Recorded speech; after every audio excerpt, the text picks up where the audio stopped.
"You boys have no idea whose land you just touched." He said it quietly. No trembling, no fear. Just three men laughing at an old farmer standing in the smoke of everything he had built. They climbed back into their trucks. The engines roared, and they drove away into the Montana night, certain they had broken him, certain he was nothing, certain this was already over.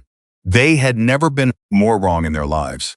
If this story moves something in your chest, if you believe that kindness should never be mistaken for weakness, subscribe to this channel right now. Hit the notification bell and drop a comment telling me what city you're watching from. I want to see how far this story travels. Now let's go back to that burning field, because what happened next changed everything. The first thing Ethan Caldwell noticed was the smell. Not smoke, not yet. Something sharper. Something that didn't belong in the Montana countryside after dark.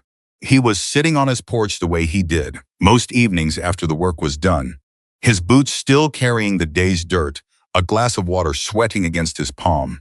The sky above Cedars Ridge, the kind of deep, dark blue that only exists in places far enough from city lights. He had earned this quiet. 32 years of earning it, one crop at a time, one sunrise at a time. The smell hit him again. Gasoline. His body reacted before his mind caught up. He was on his feet and moving across the porch before the thought had fully formed, because Ethan Caldwell had spent enough years in a world where your instincts either saved you or buried you. And even after 3 decades of farming, those instincts had never fully left. They had just been sleeping. Quiet, patient, like something waiting at the bottom of a still pond. He rounded the far corner of the farmhouse and stopped. The northern field was burning. Not a small fire, not an accident. This was a wall of orange and red climbing into the night sky, devouring corn stalks he had planted in April, consuming the soil he had spent weeks preparing, eating through row after row of the crop that was supposed to carry him through winter. The fire popped and hissed and roared in the wind coming down from the hills, and the light from it painted the darkness in colors that made Ethan's stomach turn. 3 black trucks were parked at the edge of the field, their headlights cutting through the smoke. 7 men stood watching the fire like it was entertainment. Ethan walked toward them. He didn't run. Running suggested panic, and Ethan Caldwell had not been a man who panicked in a very long time.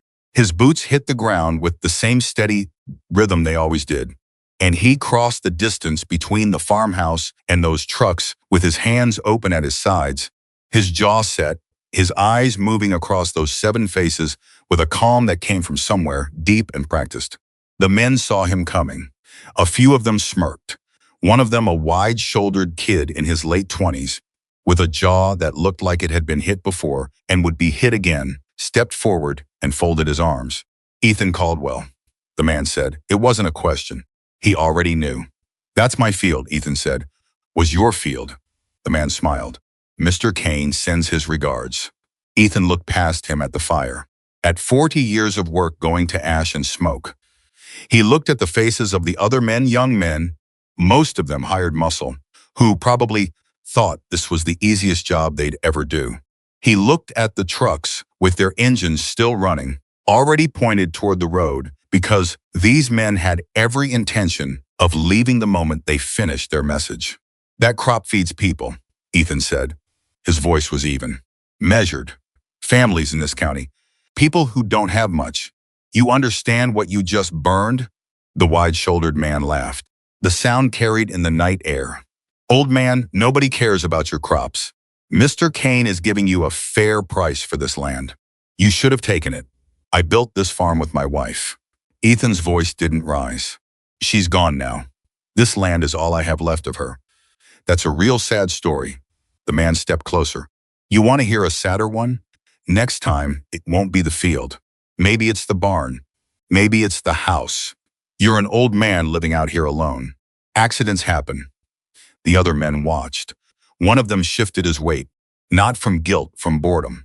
They had done this before. This was just another job, another stubborn landowner who needed convincing. Ethan turned. He walked into the burning field. One of the men called after him, "Hey, where are you going?" But Ethan kept moving, stepping between the burning rows. the heat pressing against his face and arms, the smoke thick enough to make his eyes water. He moved deeper into the fire, and the men at the trucks watched him go, with expressions that shifted, slowly, from amusement to something they couldn't quite name. He came back 2 minutes later. In his right hand, he was holding one green cornstalk, scorched at the edges, half destroyed, but still alive, still green at the base where the fire hadn't reached deep enough. He held it up so every one of those men could see it. Then he looked directly at the wide-shouldered man who had done all the talking. "You boys have no idea whose land you just touched," Ethan said. The man stared at him. Something flickered in his eyes, confusion, maybe. Something that wasn't quite fear, but was standing in fear's neighborhood.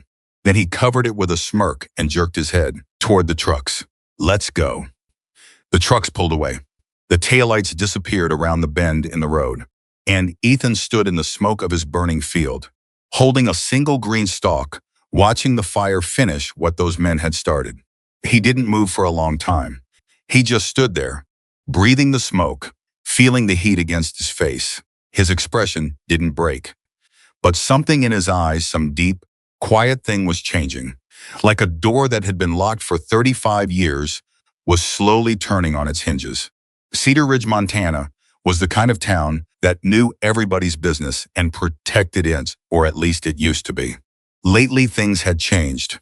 Victor Kane had arrived 18 months ago with lawyers and land surveys and checkbooks that could make people forget their principles if the number had enough zeros behind it. He had already bought 3 farms on the eastern end of the county. 2 more families had taken his money and moved away rather than fight. And now he wanted Ethan's land, 42 prime acres, sitting right in the middle of the corridor he needed for his development project. The first offer had come 6 months ago. A letter, delivered by a man in an expensive suit who drove a car that cost more than most Cedar Ridge residents made in a year. Ethan had read the letter sitting at his kitchen table with his reading glasses on, then folded it carefully, put it back in the envelope, and handed it back. "Tell him no," Ethan had said. The second offer came 2 months later. Higher number. Same answer. The third offer had come last week, delivered not by a lawyer, but by the wide-shouldered man whose name, Ethan would later learn, was Derek Stoll and 2 others. They had stood in Ethan's yard in the middle of the afternoon and told him plainly that Mr. Kane was running out of patience, that the offer wouldn't stay on the table forever. That Cedar Ridge was changing whether Ethan liked it or not.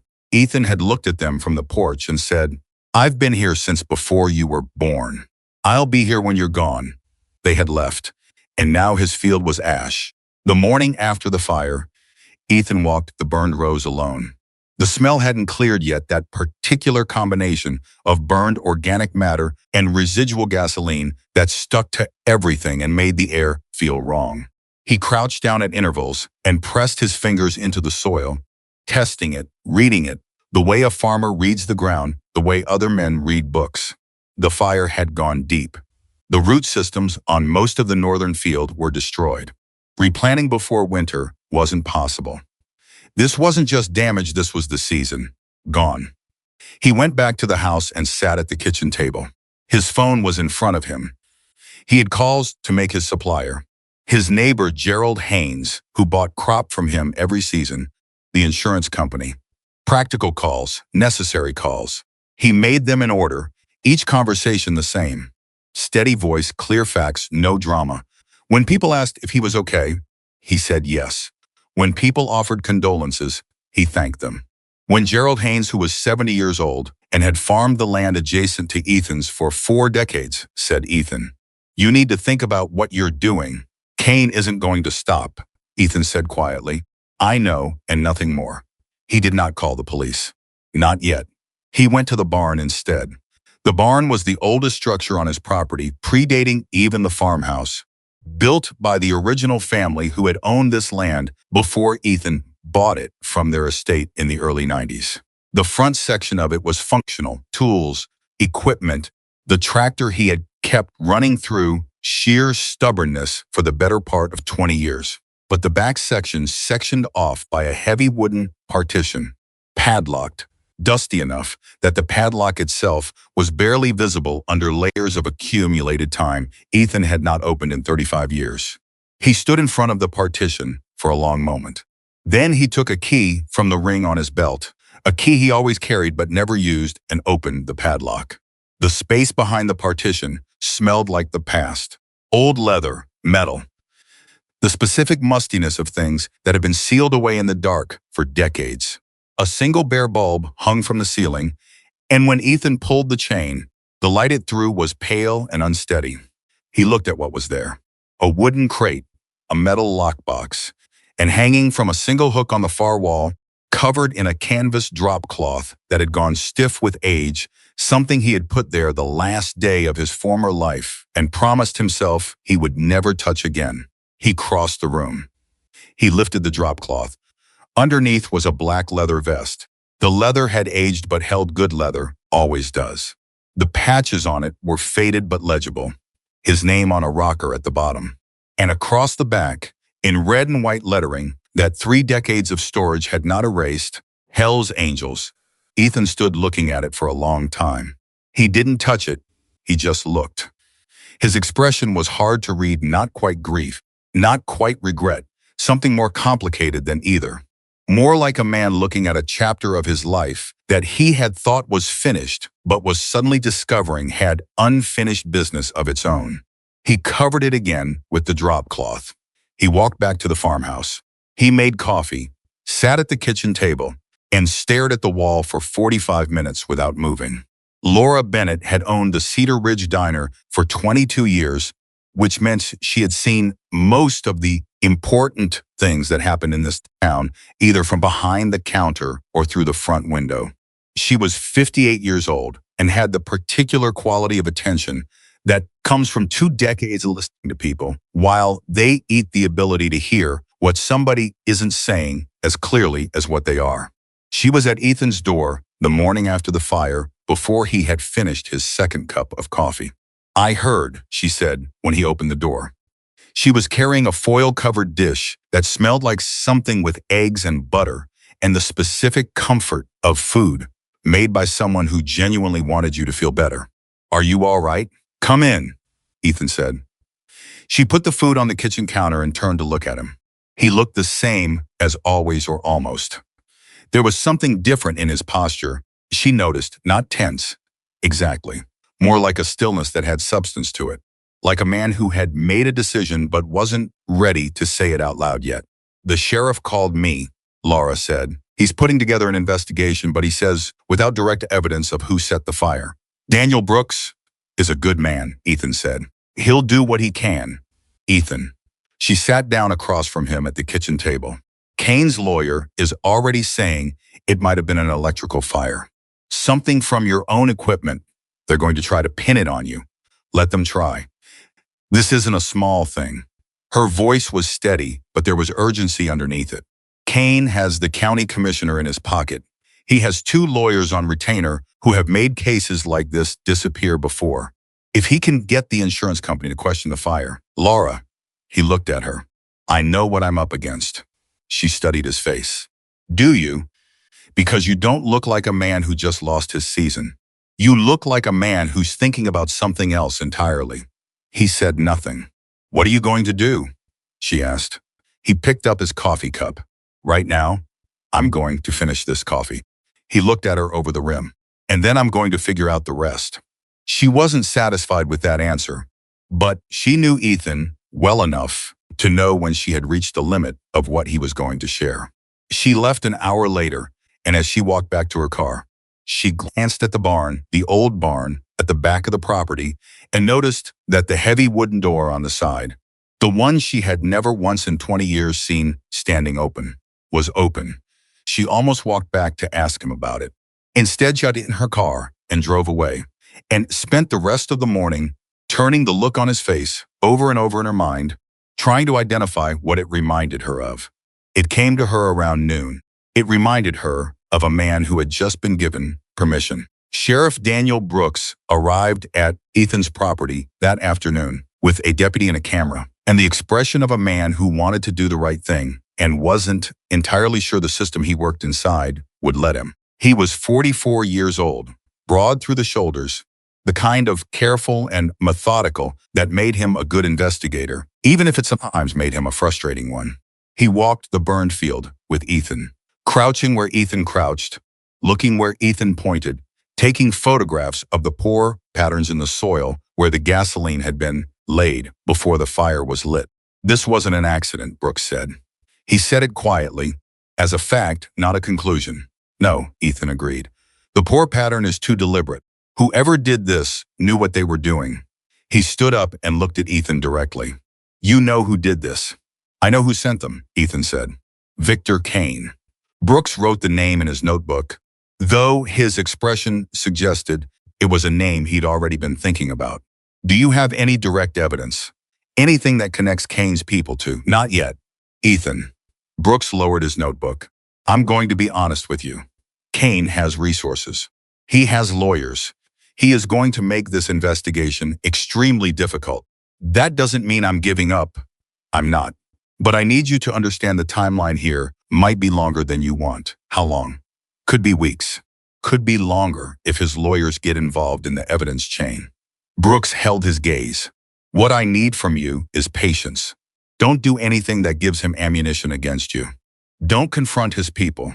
Don't, Daniel. Ethan's voice was quiet. I appreciate what you're doing. I genuinely do. But let me ask you something. Kane has already burned my field. He has already threatened my property. He has already told me through his people that next time it could be the house. He paused.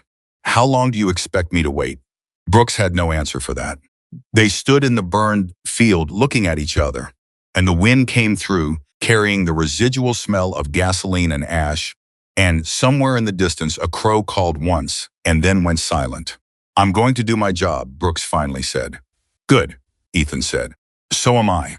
Brooks looked at him for a moment longer, and then he and his deputy walked back toward their vehicle. At the edge of the field, he stopped and turned around. Ethan, whatever it is you're thinking about doing, he hesitated. Be careful. Ethan gave him a single nod. He watched the sheriff's vehicle pull away down the long gravel road that connected his property to the main highway.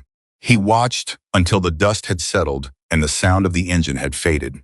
Then he turned and looked at the barn. He stood there in the late afternoon light, and somewhere inside him, the decision that had been forming since the night before was finishing itself, taking its final shape, settling into something solid. He walked to the barn. He went to the back section. He unlocked the padlock again. And this time, when he lifted the drop cloth from the black leather vest, he didn't just look at it. He lifted it from the hook. He held it in both hands, feeling the weight of it, not just physical weight, but everything else. Everything it meant, everything it represented, the years it contained.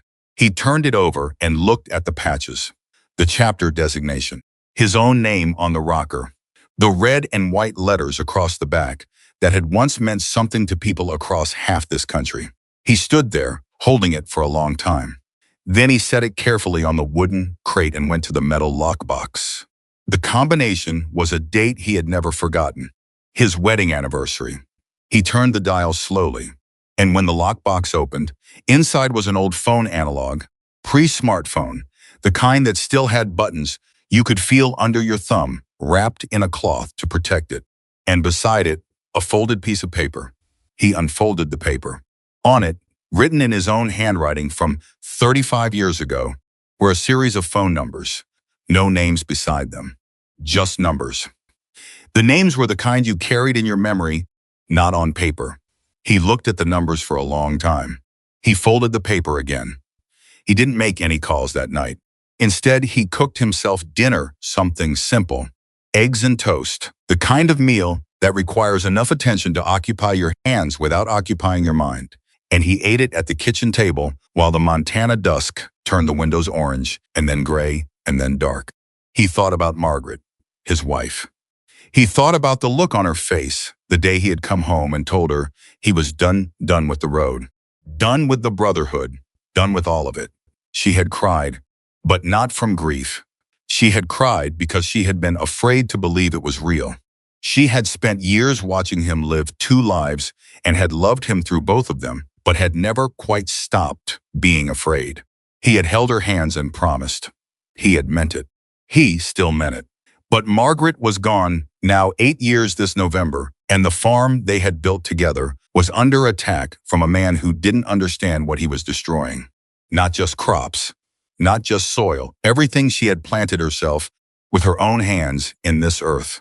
The lavender she had put in along the fence line, the kitchen garden behind the house that still grew the herbs she had chosen, and that Ethan maintained every year because he could not bring himself to let him die.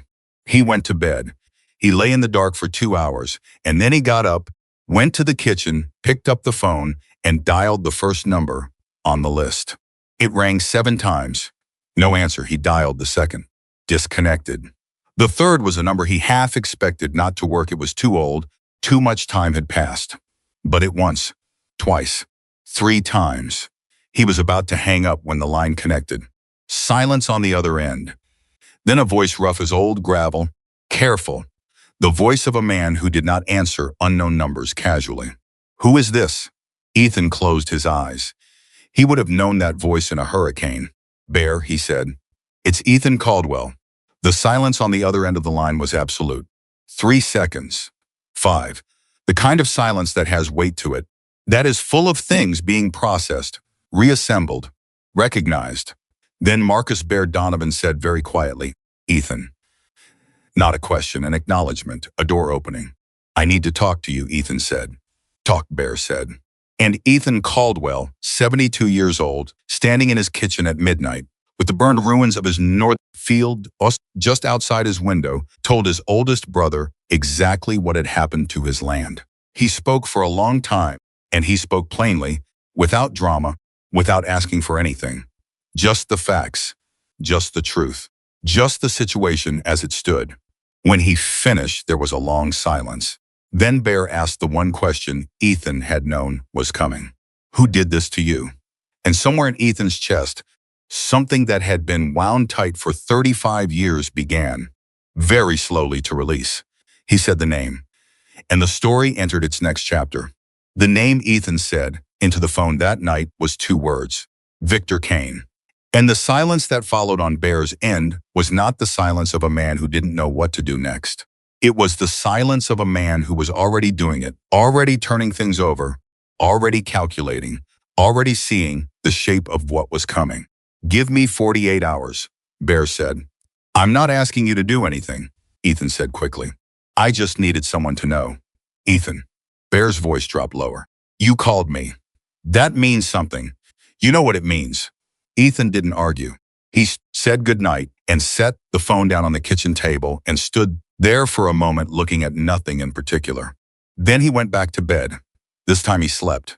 He was up before dawn, the way he always was, boots on before the sky had finished deciding what color it wanted to be. He made coffee and walked out to the edge of the northern field and stood there looking at what was left. In daylight, the damage was worse than it had looked in the fire's glow. 2/3 of the crop was gone, not just burned, but scorched to the root. The soil itself contaminated in places where the gasoline had pooled. He calculated the loss the way a farmer calculates everything, in seasons, in yields, in the specific math of what you need to survive versus what you have. The numbers weren't good. Even with insurance, if the insurance company didn't find a reason to deny the claim, which Kane's lawyers were already working to give them, he would come out of this season at a loss significant enough to threaten the farm's operation going forward. He was still standing there when Gerald Haynes pulled up in his old pickup truck. Gerald was 70 years old, his hair gone completely white, his hands the kind of permanent rough that 40 years of farming puts into a man's skin. He had been Ethan's neighbor since Ethan bought the land, and they had the particular friendship of men who spend time together without necessarily talking much, a friendship built on proximity and respect, and the shared understanding of what this kind of life costs. He climbed out of the truck and stood beside Ethan and looked at the burned field without saying anything for almost a full minute. Then he said, "How bad?" "Bad enough," Ethan said. Gerald nodded slowly. He pulled a folded piece of paper from his shirt pocket and held it out. Ethan took it and unfolded it. It was a check made out to him, Gerald's careful handwriting, an amount that wasn't large by any standard, but was clearly everything Gerald had considered sparing. Ethan looked at it for a moment, then looked at Gerald. "I can't take this," he said. "You can and you will," Gerald said without heat, without drama. "You've helped me out more times than I've kept count. Don't make this into something bigger than it is." Ethan folded the check and put it in his pocket. He wasn't going to insult Gerald by arguing. "Thank you," he said. "Kane sent men to my place last month," Gerald said, still looking at the field. "Offered me a number. I told them to get off my property." Ethan looked at him sharply. "You didn't tell me that. Didn't want to worry you." Gerald finally turned to look at him. "He's not going to stop, Ethan. He needs this corridor, your land and mine both. Without both properties, he can't build what he's planning. Which means you and I are in this together, whether we like it or not." Ethan looked at the burned field again. "Have you called a lawyer?" "I have a call scheduled for Thursday." Gerald paused. "You?" "I'm working on something," Ethan said. Gerald studied his profile for a moment. He had known Ethan Caldwell for 32 years, and he had learned to read the specific quality of the man's silences, the way you learned to read weather patterns, what was coming, how serious it was, whether you needed to take cover. This particular silence had a weight to it that Gerald hadn't felt before. Something underneath the surface of it that he couldn't quite identify. "What kind of something?" Gerald asked carefully. "The kind that takes a little time to put together," Ethan said. He turned and looked at his neighbor directly. "Gerald, if anything changes on your property, anyone comes near it, anything happens, you call me first. Before the sheriff, before anyone, you call me." Gerald held his gaze. "All right," he said. They shook hands, and Gerald got back in his truck and drove away.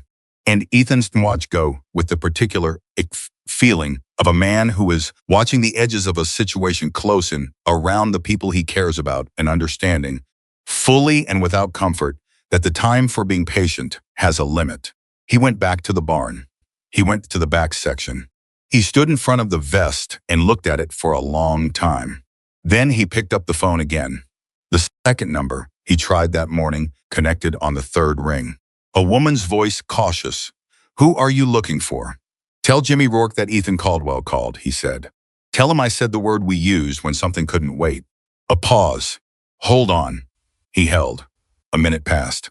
Then a voice came on the line, older now, rougher around the edges, but unmistakably the same voice that had talked him out of 3 different bad decisions in the space of 2 years back, when they were both young men who had no business being as reckless as they were. "Ethan Caldwell," Jimmy Rourke said. "I'll be damned." "Hello." "Jimmy." "Bear already called me," Jimmy said. Ethan absorbed that. "How long ago?" "About an hour after midnight. He told me what happened to your farm." A pause. "I'm sorry, Ethan. I didn't call to collect sympathy." "I know you didn't." Jimmy's voice shifted, dropped into a register that was more serious, more direct, the voice of a man shifting from conversation to business. "I made some calls this morning. Victor Kane, I know the name. He's been buying up land in 3 states, Montana, Wyoming, Idaho, using the same playbook every time. Legal pressure first, then when that doesn't work, he sends people. He's done this before," Ethan said. "Not a question. Twice that I know of. A rancher in Wyoming, his barn burned down. He sold inside a month. A family outside Bozeman, their well got contaminated. They couldn't prove it, but Kane's operation had people working the land next to theirs right before it happened. Jimmy let that land. He's not going to stop, Ethan. This is what he does." "Not this time," Ethan said. Jimmy went quiet for a moment. "What are you thinking?" "I'm thinking that I've been a farmer for 32 years, Ethan said. "And I was something else before that. And the man who just burned my field doesn't know the difference." Another silence. "Longer this time, Ethan," Jimmy said carefully. "It's been a long time, I know. People have moved on. Things have changed. You can't just Jimmy." Ethan's voice was patient, steady, and underneath the patience was something iron. "I'm not asking anyone to do anything that puts them at risk. I'm not calling in debts. I'm not demanding anything from anybody. I'm just making calls. The people I'm calling can decide for themselves what it means. Jimmy Rourke was quiet for so long that Ethan thought the connection might have dropped. Then Jimmy said, "You know Bear won't let this stay quiet." "I know. And you know what happens when Bear decides something matters?" "Yes," Ethan said. "I do." Another pause. Then with the sound of a man making a decision, "Give me some time. Let me make some calls of my own." "Thank you." "Jimmy, don't thank me yet." But there was something in his voice now, something that hadn't been there at the start of the call. Something that sounded almost like the old days. Ethan hung up. He stood in the barn, looking at the vest on the crate. Then he heard footsteps behind him. He turned around. Laura Bennett was standing in the doorway of the barn's back section, her eyes moving from his face to the vest on the crate and back to his face. She had come to check on him. She had a key to the property that he'd given her years ago for emergencies and had followed the open door of the barn, the way a person follows any door that shouldn't be open. She looked at the vest. She read the patches. Her face went through several expressions, in quick succession: confusion, disbelief, something approaching shock, and then settled into a stillness that was its own kind of reaction. "Ethan," she said. "Laura." She stepped closer to the vest. She reached out and touched the edge of it, then pulled her hand back, then looked at him. "This is real." "Yes, you were." She stopped. "Started again." "You were Hell's Angels a long time ago," he said. She looked at his face, then at the vest again, then at the lockbox on the crate beside it, then back at him. Her expression was doing that thing it did when she was processing information, that was actively rearranging the furniture inside her head. "How long?" she finally asked. "I was with them from the time I was 22 until I was 37, he said. "When Margaret got sick, I left. I came here. I built this farm. That was the end of it." "You were with them for 15 years and you never," she stopped. "Not once in 22 years did you ever know," he said simply. She sat down on a wooden stool that was one of the few pieces of furniture in the back section. She pressed her hands together and looked at the floor for a moment, organizing her thoughts. Then she looked up. "What were you inside the organization? What was your—" "I solved problems," he said. "When chapters had conflicts, when things were heading in a direction that was going to hurt people, they sent me in to talk." He paused. "And when talking didn't work, they sent me in for the other thing." She absorbed that. "And Bear, the man you called last night, he's one of my closest brothers. We rode together for 12 years. And you think," she stopped herself, reformulated. "What exactly are you doing, Ethan?" "What is this?" "I'm making phone calls," he said. "To who?" "People who knew me before." Laura stood up. She crossed the space between them and looked up at him directly, the way she did when she wanted to make sure she had his complete attention. "Ethan Caldwell, you look me in the eye and you tell me what you are planning to do, because if you are about to do something that lands you in a federal investigation or worse, I need to know that right now." He met her gaze. "I'm not planning violence. I'm not going to break any laws. I'm going to protect my land, and I'm going to protect Gerald's land, and I'm going to make Victor Kane understand that he made a mistake when he chose this farm. By calling in," she gestured at the vest. "By calling them. By calling my brothers," he said. "Yes," she held his gaze for a long 10 seconds. "And they'll come? After 35 years?" Something moved across Ethan's face, then not quite a smile, not quite sadness, but something in between. Something old. "Laura," he said quietly, "there are people in this country who are alive today because of things I did for them before you and I ever met. There are families who have roofs over their heads because of calls I made. There are younger men who are my age now who didn't end up in prison or in the ground because I stepped in between them and a choice they were about to make." He paused. "I didn't do any of it to collect. I did it because it was right. But the people who remember, they remember." She looked at him for a moment longer. Then she sat back down on the stool and said, in a different voice, quieter, something that might have been awe mixed into it, "Who were you, Ethan? Who were you really?" He was quiet for a moment. "Someone who spent 15 years trying to make sure that the worst impulses of good people didn't destroy them." He looked at the vest. "And then I found something better to be." She nodded slowly. "Then, what do you need from me?" The question surprised him. He looked at her. "You're going to need someone who knows this town," she said. "You're going to need someone who can move around Cedar Ridge without people wondering why. I know everyone in this county, Ethan. I know who Kane has gotten to and who he hasn't. I know where the pressure points are." She folded her hands in her lap with the decisiveness of a woman who has made up her mind. "So, what do you need?" He looked at her for a moment. Then he said, "Tell me everything you know about Victor Kane's operation in this county. Every piece of property he's bought. Every person in local government he's had contact with. Every business deal that's gone through the county office in the last 18 months. She nodded. "I'll start tonight, Laura," he said. She stopped at the door of the back section. He said, "Don't tell anyone about the vest." She looked at him over her shoulder. "Who would believe me?" she said, and walked back through the barn and out into the Montana morning. Ethan stood alone. He looked at the vest one more time. He didn't put it on. Not yet. But he stopped pretending it was something from someone else's life. 2 days later, Victor Kane's main lawyer, a man named Stephen Farrell, 43 years old, the expensive suit kind, who had never once in his career driven a vehicle older than 2 years, arrived at Ethan's door with a new document. He held it out with the particular manner of a man who considers paperwork a form of power. "Mr. Caldwell," Farrell said, "my client has filed a formal zoning inquiry with the county office regarding the classification of your northern acreage. Given the recent fire, which our investigators suggest may have originated from improperly stored equipment, there may be questions about the operational safety of your current farming designation.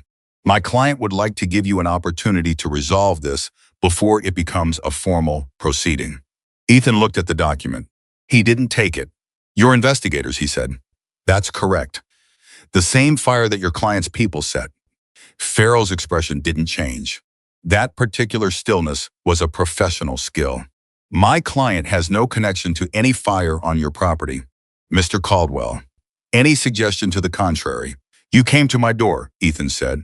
"You have 30 seconds to get off my property before I call the sheriff and file a report of harassment."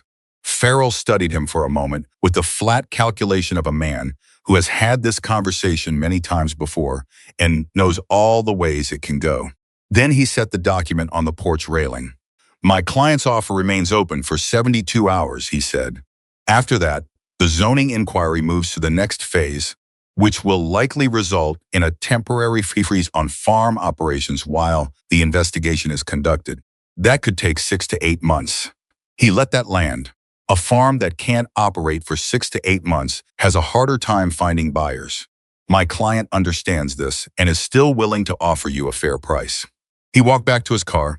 He drove away. Ethan picked up the document from the porch railing, folded it, and went inside to call Sheriff Brooks. Brooks listened carefully. He said he would make a note of the visit and the document. He said the zoning inquiry was technically within Kane's legal rights, but that the timing was suspicious. He said he was still working the arson investigation, but that Kane's team had already inserted themselves into the evidence process through a county contact that Brooks was now investigating separately. "Daniel," Ethan said, "I need to ask you something directly. Go ahead. Is there anyone in your department that Kane has reached?" A silence. "I don't believe so," Brooks said carefully. "But I can't guarantee everyone below me. Kane has had a lot of conversations with a lot of people." "Then I need you to keep what I tell you inside yourself. For now," Ethan said. "Not department-wide, just you." Another silence. "Ethan, I can't conduct an investigation if I'm not asking you to compromise anything.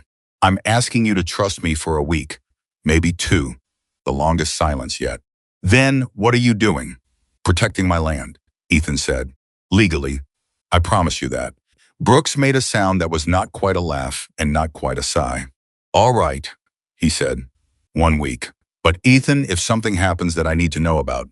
"You'll know," Ethan said. "You have my word." He hung up. The calls continued over the next 3 days. Some numbers no longer worked. Some went to voicemail and were not returned. But more answered than Ethan had expected, far more. Because word had already begun to move through channels that he no longer had direct access to. carried by Bear and by Jimmy Rourke and by others, who had made their own calls upon hearing that Ethan Caldwell had finally picked up the phone. He heard from Tommy Vega in Arizona, who said he'd been looking for an excuse to drive north anyway. He heard from a man everyone called Preacher, real name Robert Dane, who said he had never forgotten what Ethan did for his family in 1994 and was owed nothing less than whatever was needed.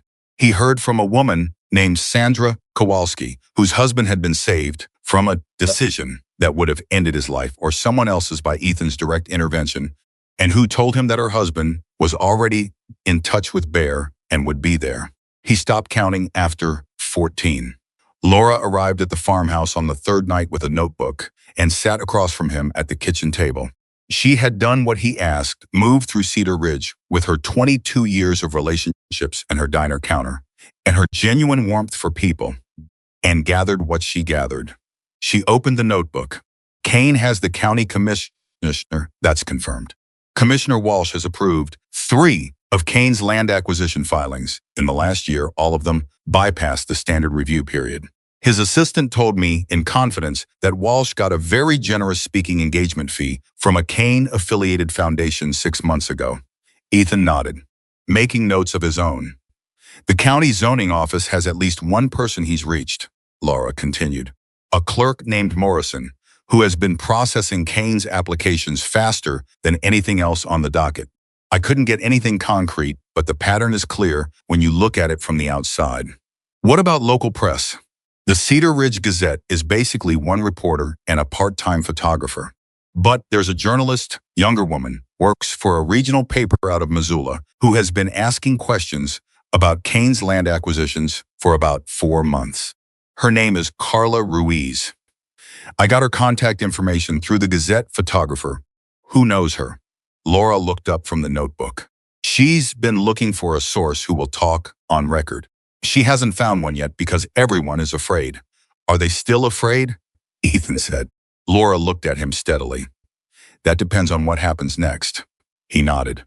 He thought for a moment, then said, Can you reach Carla Ruiz? I can reach her tomorrow morning. Tell her I'll talk to her. On record. Everything I know. Give her 2 days to prepare. Laura wrote in her notebook. Then she closed it and looked at him. Ethan, I want to ask you something, and I want you to give me an honest answer. Go ahead. Go ahead. Are you scared?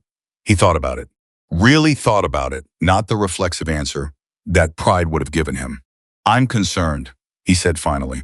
About Gerald, about the people in town that Kane has already pressured, about what he might do when he realizes his usual playbook isn't working.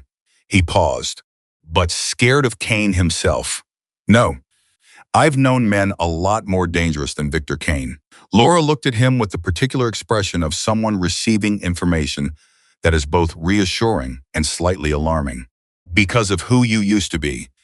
Because of who I used to know, Ethan corrected gently. The 4th day, Derek Stoll came back.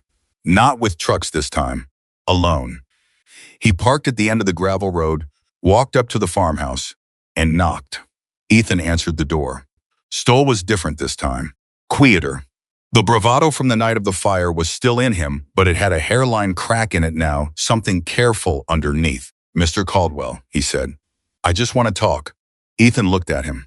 You had things to say when you were burning my field. You can say them now too. That Stoll hesitated. I had a job. I did what I was paid to do.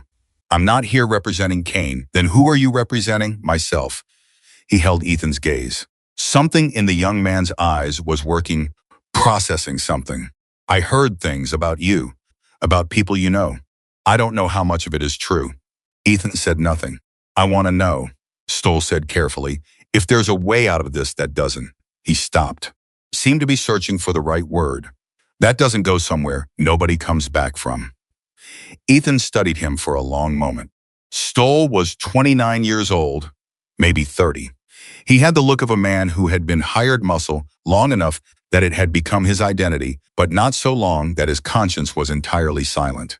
He had a quality of someone standing at a fork in a road and genuinely unsure which direction led somewhere worth going.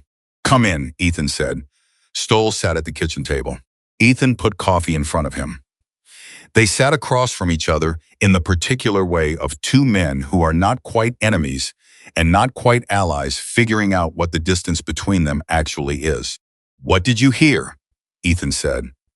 "That you weren't always a farmer," Stoll said. "That people are coming. That Kane doesn't know who he's dealing with." He wrapped his hands around the coffee mug. "Is it true?" "Which part?" "The people coming." Ethan looked at him evenly. "Yes," Stoll absorbed that. "How many?" A silence. Stoll looked at the table. "Kane isn't going to back down easy. He's got too much invested in this project. He's not the kind of man who—" "I know what kind of man he is," Ethan said. "I've known men like him my whole life. They believe power is permanent. They believe that if you push hard enough, people break." He paused. "They're always surprised when they're wrong." Stoll looked up at him. "What do you want from me?" "Nothing," Ethan said. "Right now, I don't want anything from you. But I'll tell you this. What happened to your boss, what's coming for him, I can't stop that. What he did on my land put things in motion that aren't in his control anymore. What you decide to do in the middle of that is entirely your choice." He held the young man's gaze. "Choose carefully." Stoll sat with that for a moment. Then he said quietly, "The Wyoming rancher. The one whose barn burned. Kane did that personally. I mean, he ordered it personally. Not through layers. There's a man named Coates who has documented it. He's one of Kane's former site managers. Kane cheated him out of his contract settlement, and Coates has been holding on to records ever since." Ethan was very still. "I don't know if that's useful to you," Stoll said. "Where is Coates?" "Billings. He's been there about a year." Ethan said nothing for a moment. "Then why are you telling me this?" Stoll was quiet for a long moment. He looked at his hands around the coffee mug. "Because I burned an old man's crops," he said. "And I watched him walk into the fire to save one plant." He looked up. "I haven't been able to stop thinking about that." Ethan stood. He held out his hand. Stoll looked at it for a moment, then stood and shook it. He walked to the door, then stopped with his hand on the frame. "Mr. Caldwell," he said, "Ethan." "Ethan." He paused. "There's going to be a meeting at Kane's development office on Saturday. His full team. He's going to make a final decision about how hard to push on your property and Gerald Haynes's land. After Saturday, what happens won't be something I can warn you about." Then he walked out. And Ethan stood in his kitchen listening to the sound of Stoll's footsteps on the gravel, holding the name in his mind, Coates. Billings. Documented. He picked up the phone. He called Bear. "I need someone to drive to Billings tonight," he said. Bear didn't ask why. "Give me the name." Ethan gave it. He hung up. He sat at the kitchen table and put both hands flat on the surface and felt the solid weight of what was building. It had a momentum now. A direction. The thing he had set in motion with one phone call in the middle of the night was growing into something larger than any single conversation, something with its own gravity, pulling people and information and history toward a center point that was this farm, this land, this moment. Outside, the burned field was quiet under the afternoon sky. Saturday was 4 days away. And somewhere on the roads between Montana and the rest of the country, the first engines were already running. Bear called back at 6 in the morning, 2 days before Saturday. Ethan was already up, already on his second cup of coffee, already standing at the kitchen window, looking at the burned field the way he had started doing every morning, not from grief anymore, but from something harder and more purposeful. Like a man reading a map. "I found Coates," Bear said. No preamble, no greeting. Just the information, delivered the way Bear always delivered things direct, clean, no weight wasted on decoration, and, Ethan said, he talked. A pause. More than talked. The man has been sitting on a box of documents for 14 months, waiting for someone to care enough to come find him. Invoices, internal memos, photographs of the Wyoming property before and after the fire. A recorded phone call, and Ethan, listen to me, a recorded phone call where Kane personally authorizes the burn on that rancher's barn and discusses how to make it look like an electrical fault. Ethan set his coffee cup down. He recorded Kane, Ethan said, 14 months ago. He's been afraid to go to the police because Kane has a lawyer who already sent him one cease and desist letter threatening him with breach of contract claims if he disclosed anything about his time as site manager. Coates believed it. He's not a sophisticated man. He's a construction manager who kept good records because that's how he was trained, not because he was planning to use them. Is he willing to talk now? He is. Bear's voice had that particular quality it got when he had already moved several steps ahead and was waiting for the rest of the world to catch up. One of our people, Tommy Vega's brother-in-law, who happens to be an attorney in Arizona, explained to Coates last night that the cease and desist letter Kane sent him is legally meaningless as a tool to suppress evidence of criminal activity. Coates didn't know that. He knows it now. Where is he? Still in Billings. But he's willing to come to Cedar Ridge. He wants to meet you first. Ethan thought for a moment. Tell him Friday. Tell him I'll have someone there who can protect him legally. Already done. A brief pause. Ethan, how are you holding up? The question caught him slightly off guard, not because Bear wasn't capable of it, but because in 35 years of knowing each other, they had not often asked each other that particular question. Their friendship had lived mostly in action, in presence, in the specific language of people who showed up rather than spoke. I'm all right, Ethan said. You sound like a man who hasn't slept enough. I sounds like a 72-year-old farmer whose crop got burned, Ethan said. That's the same thing. Bear made a sound that was as close to a laugh as Bear got before 7 in the morning. How many are coming? Ethan had been keeping a mental count, updated with each call, each message relayed through Jimmy Rourke's network. 23 confirmed, he said. Possibly more by Friday. The silence on Bear's end had a quality that Ethan recognized. It was Bear absorbing a number and recalibrating what he already knew. 23, Bear said finally. I didn't ask for this many, Ethan said. I know you didn't. Another pause. That's why it means what it means. After he hung up, Ethan sat with that for a while. 23 people from different parts of the country, dropping whatever their current lives consisted of and pointing themselves toward a small farming community in rural Montana because he had picked up a phone. He had not promised them anything.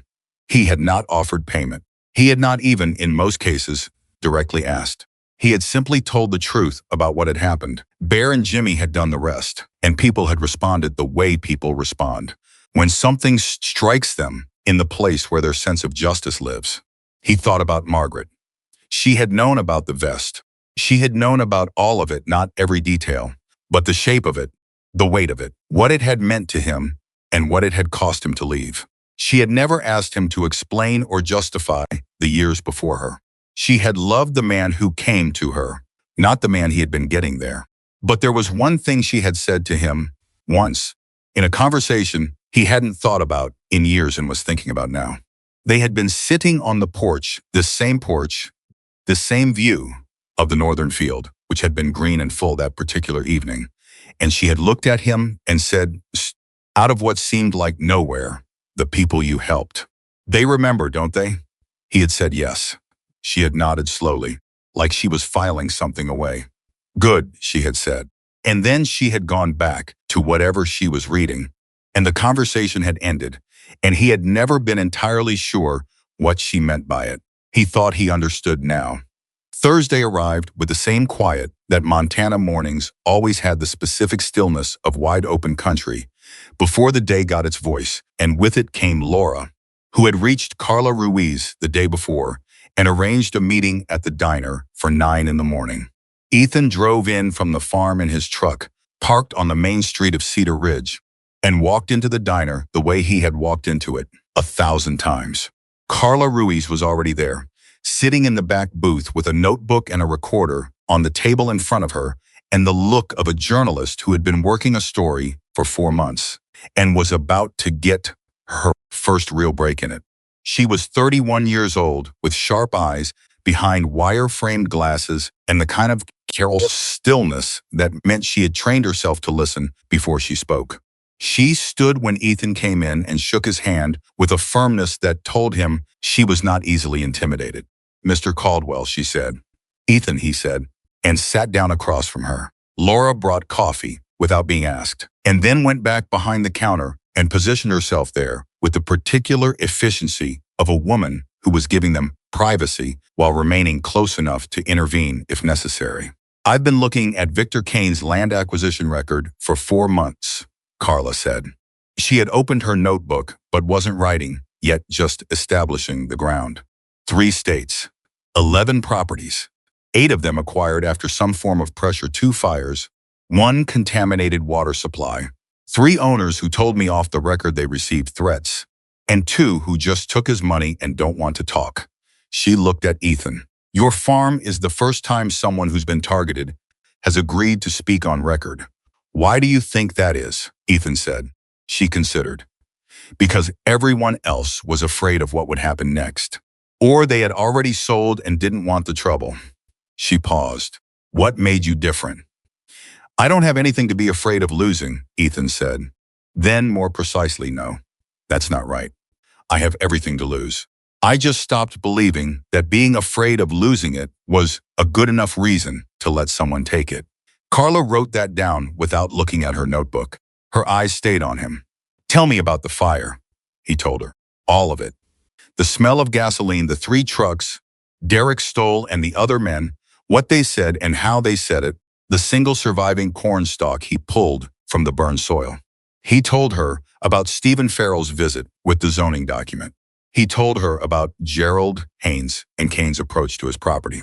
He was precise about dates and times and the exact words that were spoken, because a lifetime of navigating situations where details mattered had made him a man who retained details. Carla filled 4 pages.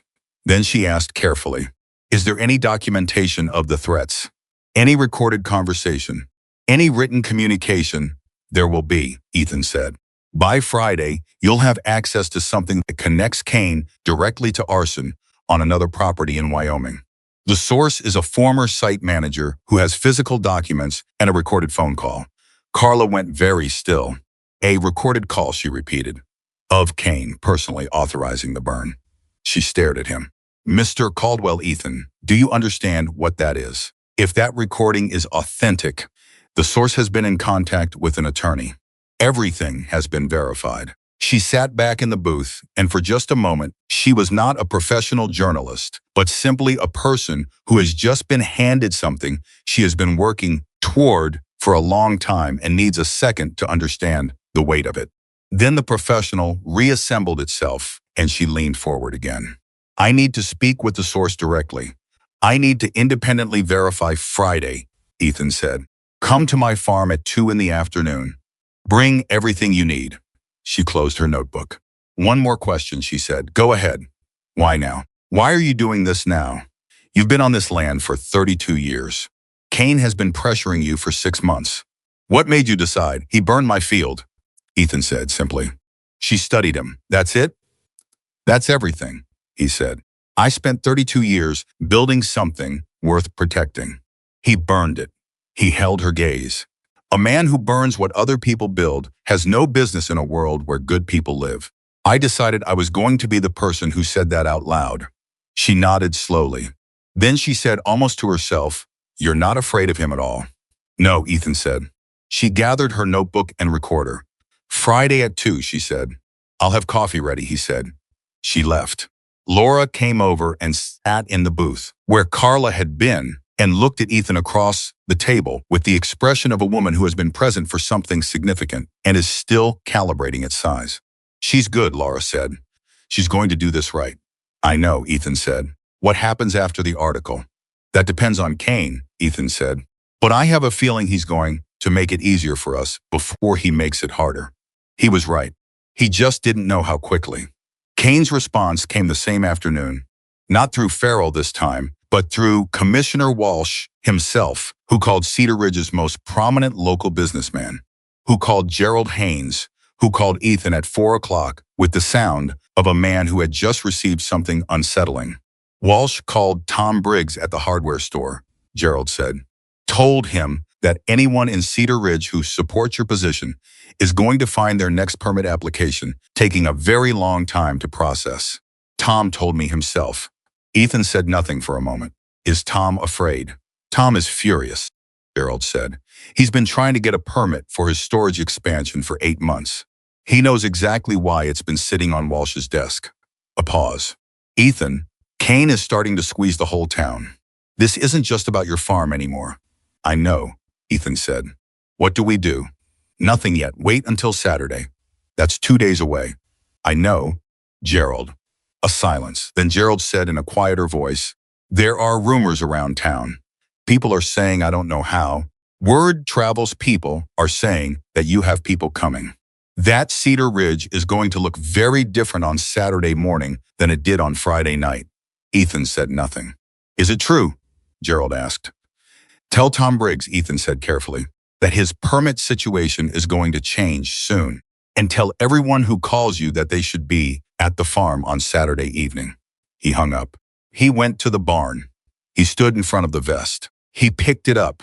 He put it on. It fit the same way it always had, the leather heavier than it looked. The weight of it settling across his shoulders with a familiar authority that his body remembered, even if his mind had tried to forget. He stood in the back section of the barn, wearing it, and felt the strange double exposure of it, the man he was now and the man he'd had been, occupying the same skin at the same time, and discovering that they were not as separate as he had believed. He took it off. He folded it carefully over the crate. He went to the house. He called Bear one more time. Saturday, Ethan said. What time are you coming in? We'll be at the county line by sunset, Bear said. All of us. How many now? Bear's voice had something in it that Ethan hadn't heard in 35 years. Something that was not quite pride and not quite emotion, but was made of both. 41, Bear said. Ethan sat down. Bear, he said. I know, Bear said. I never asked for Ethan. Bear's voice was firm but not unkind.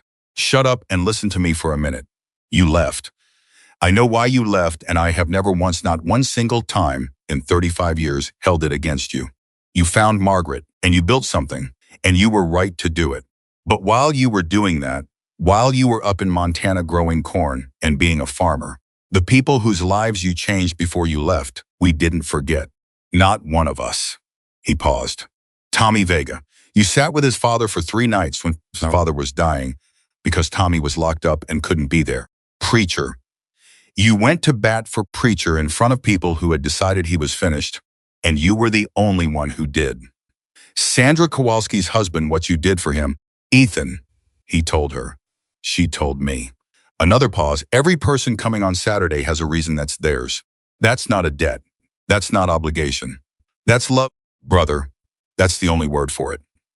Ethan was quiet for a long time. The kitchen window was dark now. The day had finished without him fully noticing, and the burned field was invisible beyond it.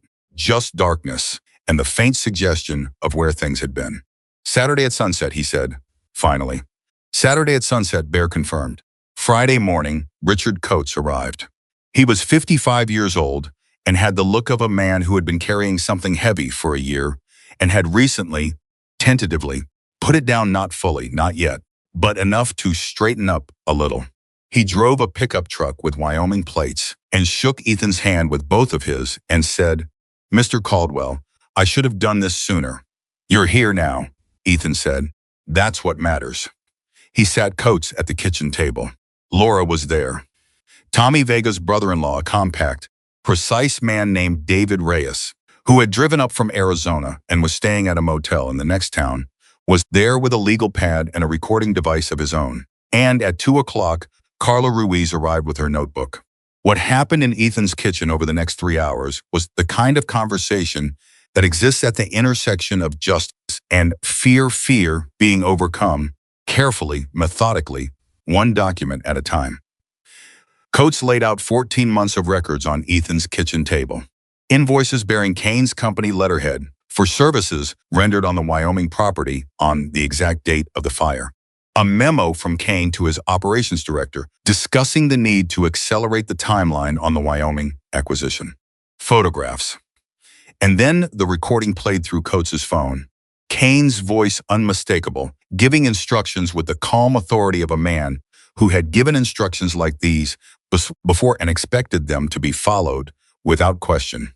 Carla Ruiz sat very still through the recording. When it ended, she looked at Coates.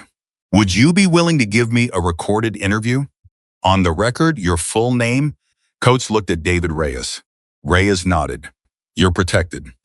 What you have is evidence of criminal activity. The cease and desist is worthless against that. I'll put that in writing before you leave today. Coates turned back to Carla. Yes, he said, on record. Carla looked at Ethan. The look on her face was the look of a journalist who had just built something that cannot be unbuilt. I need tonight to write this, she said. I can have it published by tomorrow morning. Tomorrow morning, Ethan said, is Saturday. She understood what that meant in the larger picture, even without knowing all the details. Then I'll have it up by 6 a.m., she said. After everyone had left Coates to his motel, Reyes to his, Carla back to Missoula with her recordings and her notes and the particular electric focus of a journalist, racing a deadline Laura stayed. She helped Ethan clean up the kitchen, putting documents back in Coates's folder, washing the coffee cups, doing the ordinary things that provide a frame for extraordinary moments. Tomorrow, she said. Tomorrow, Ethan agreed. Are you ready? He thought about it the way he had thought about Laura's question regarding fear, honestly, without the easy answer. There's something I need to do tonight, he said. She looked at him. I need to call Gerald, he said, and Tom Briggs, and anyone else in this town who has been pressured by Kane. I need to talk to them before tomorrow. I need them to understand what's coming. I'll drive, Laura said. They spent the next 4 hours visiting Cedar Ridge. Not phone calls, actual visits. Tom Briggs at the hardware store, who listened with his arms folded and his jaw set and then said, I'll be there.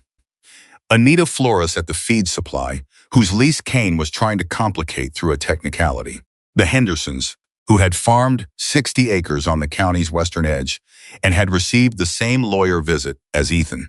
Old Pete Markham, who was 81 years old and had lived in Cedar Ridge his entire life and said, when Ethan was done explaining, boy, I don't care if the whole damn motorcycle club shows up. It's about time someone said enough. Each conversation was the same in structure. Ethan told them what was happening, told them what was going to happen on Saturday, and asked them to stand where they stood, not to take sides they didn't choose, not to put themselves at risk, just to stand. Every single one of them said yes. They got back to the farm at 11 at night. Laura got in her car to drive home, then stopped and rolled down the window. Ethan. He stopped walking toward the house and looked back at her. Margaret would be proud of you, Laura said. Not carefully, not tentatively, just as a fact, stated plainly, without performance. He stood for a moment under the Montana sky with his hands in his jacket pockets and let that land somewhere deep. Good night, Laura, he said. He went inside. He sat at the kitchen table. He picked up the vest from where he had brought it in from the barn and laid it across the chair beside him, and he sat there in the quiet of his kitchen, his house, his land, the land that Margaret had helped him build, the land that had been burned, the land he was going to protect, and he felt the night counting down toward morning. Somewhere on the roads of Montana, Wyoming, Arizona, Idaho, on highways that ran through country as wide and dark as anything this world offers, 41 people were moving toward him. Not because he had asked, not because they owed him, because some things that are real stay real, no matter how much time goes between the moments when they matter. At 5 a.m, his phone buzzed with a message from Bear. 4 words. Crossing the county line, Ethan put on his boots. He put on the vest. He stepped out onto the porch into the pre-dawn dark and stood there, and the first thing he heard was nothing. The specific nothing of a Montana morning before the world woke up. And then very faint, from the direction of the main highway, something else. The sound was low at first, barely a vibration in the air, but it grew steadily, the way a storm grows, gathering itself, building from something you feel in your chest before you hear it with your ears. Engines.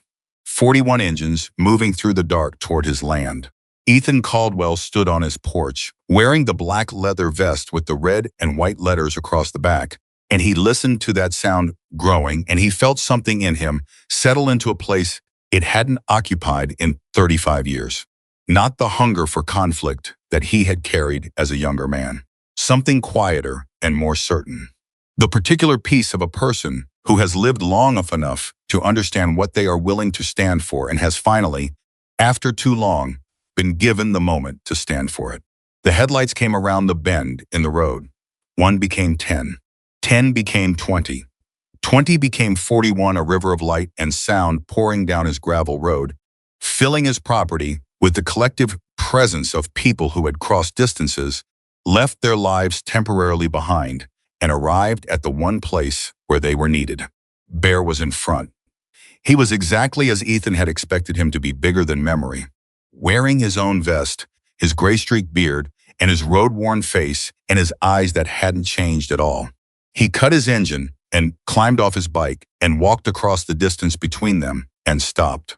They looked at each other. 35 years. Bear reached out and gripped his shoulder, one hand, solid, the particular weight of a man who is telling you something he doesn't have a word for. Brother, Bear said. Brother, Ethan said. Behind Bear, the others were arriving, cutting engines, standing in the dark of Ethan's property, in a silence that was not empty, but full of the specific weight of people who have come a long way for a reason and know exactly why they're there. Then, from up the main road, the sound of a different engine. A car, moving fast. Derek Stoll had warned him about Saturday, about Kane's team, about the meeting that had happened yesterday, where Kane had made his final decision about how hard to push. The car that came down Ethan's road was not one of Kane's black trucks. It was Sheriff Daniel Brooks. He stepped out with his radio in his hand and looked at the assembled crowd on Ethan's property, 41 riders. Bear at the front, Ethan on the porch in his vest, and his expression went through a rapid series of adjustments before settling into something that was a professional calm stretched over genuine astonishment. He walked to the porch. He looked at Ethan. You want to tell me what I'm looking at, he said. Friends, Ethan said. Brooks looked at the crowd, at the vests, at Bear, who was watching him with an expression of complete neutrality. He looked back at Ethan. I got a call, Brooks said carefully, from Kane's lawyer. At 5 this morning, Farrell says his client intends to arrive at your property today with county enforcement to execute the first stage of the zoning investigation. He paused. I told Farrell that any action on your property goes through my office and not around it. Another pause. But Ethan, what is this? Ethan looked at his old friend because Brooks was that after years of being the sheriff of the county where Ethan farmed. He looked at this careful, honest, decent man who had spent his career trying to do things right in a system that was not always arranged to make that easy. Daniel, Ethan said, at 6 o'clock this morning, an article is going to be published in a regional paper. It connects Victor Kane directly to arson on a property in Wyoming. It has a recorded phone call, documented evidence, and an on-record source who was Kane's former site manager. He held Brooks's gaze. Kane is going to want to move fast before that article goes live.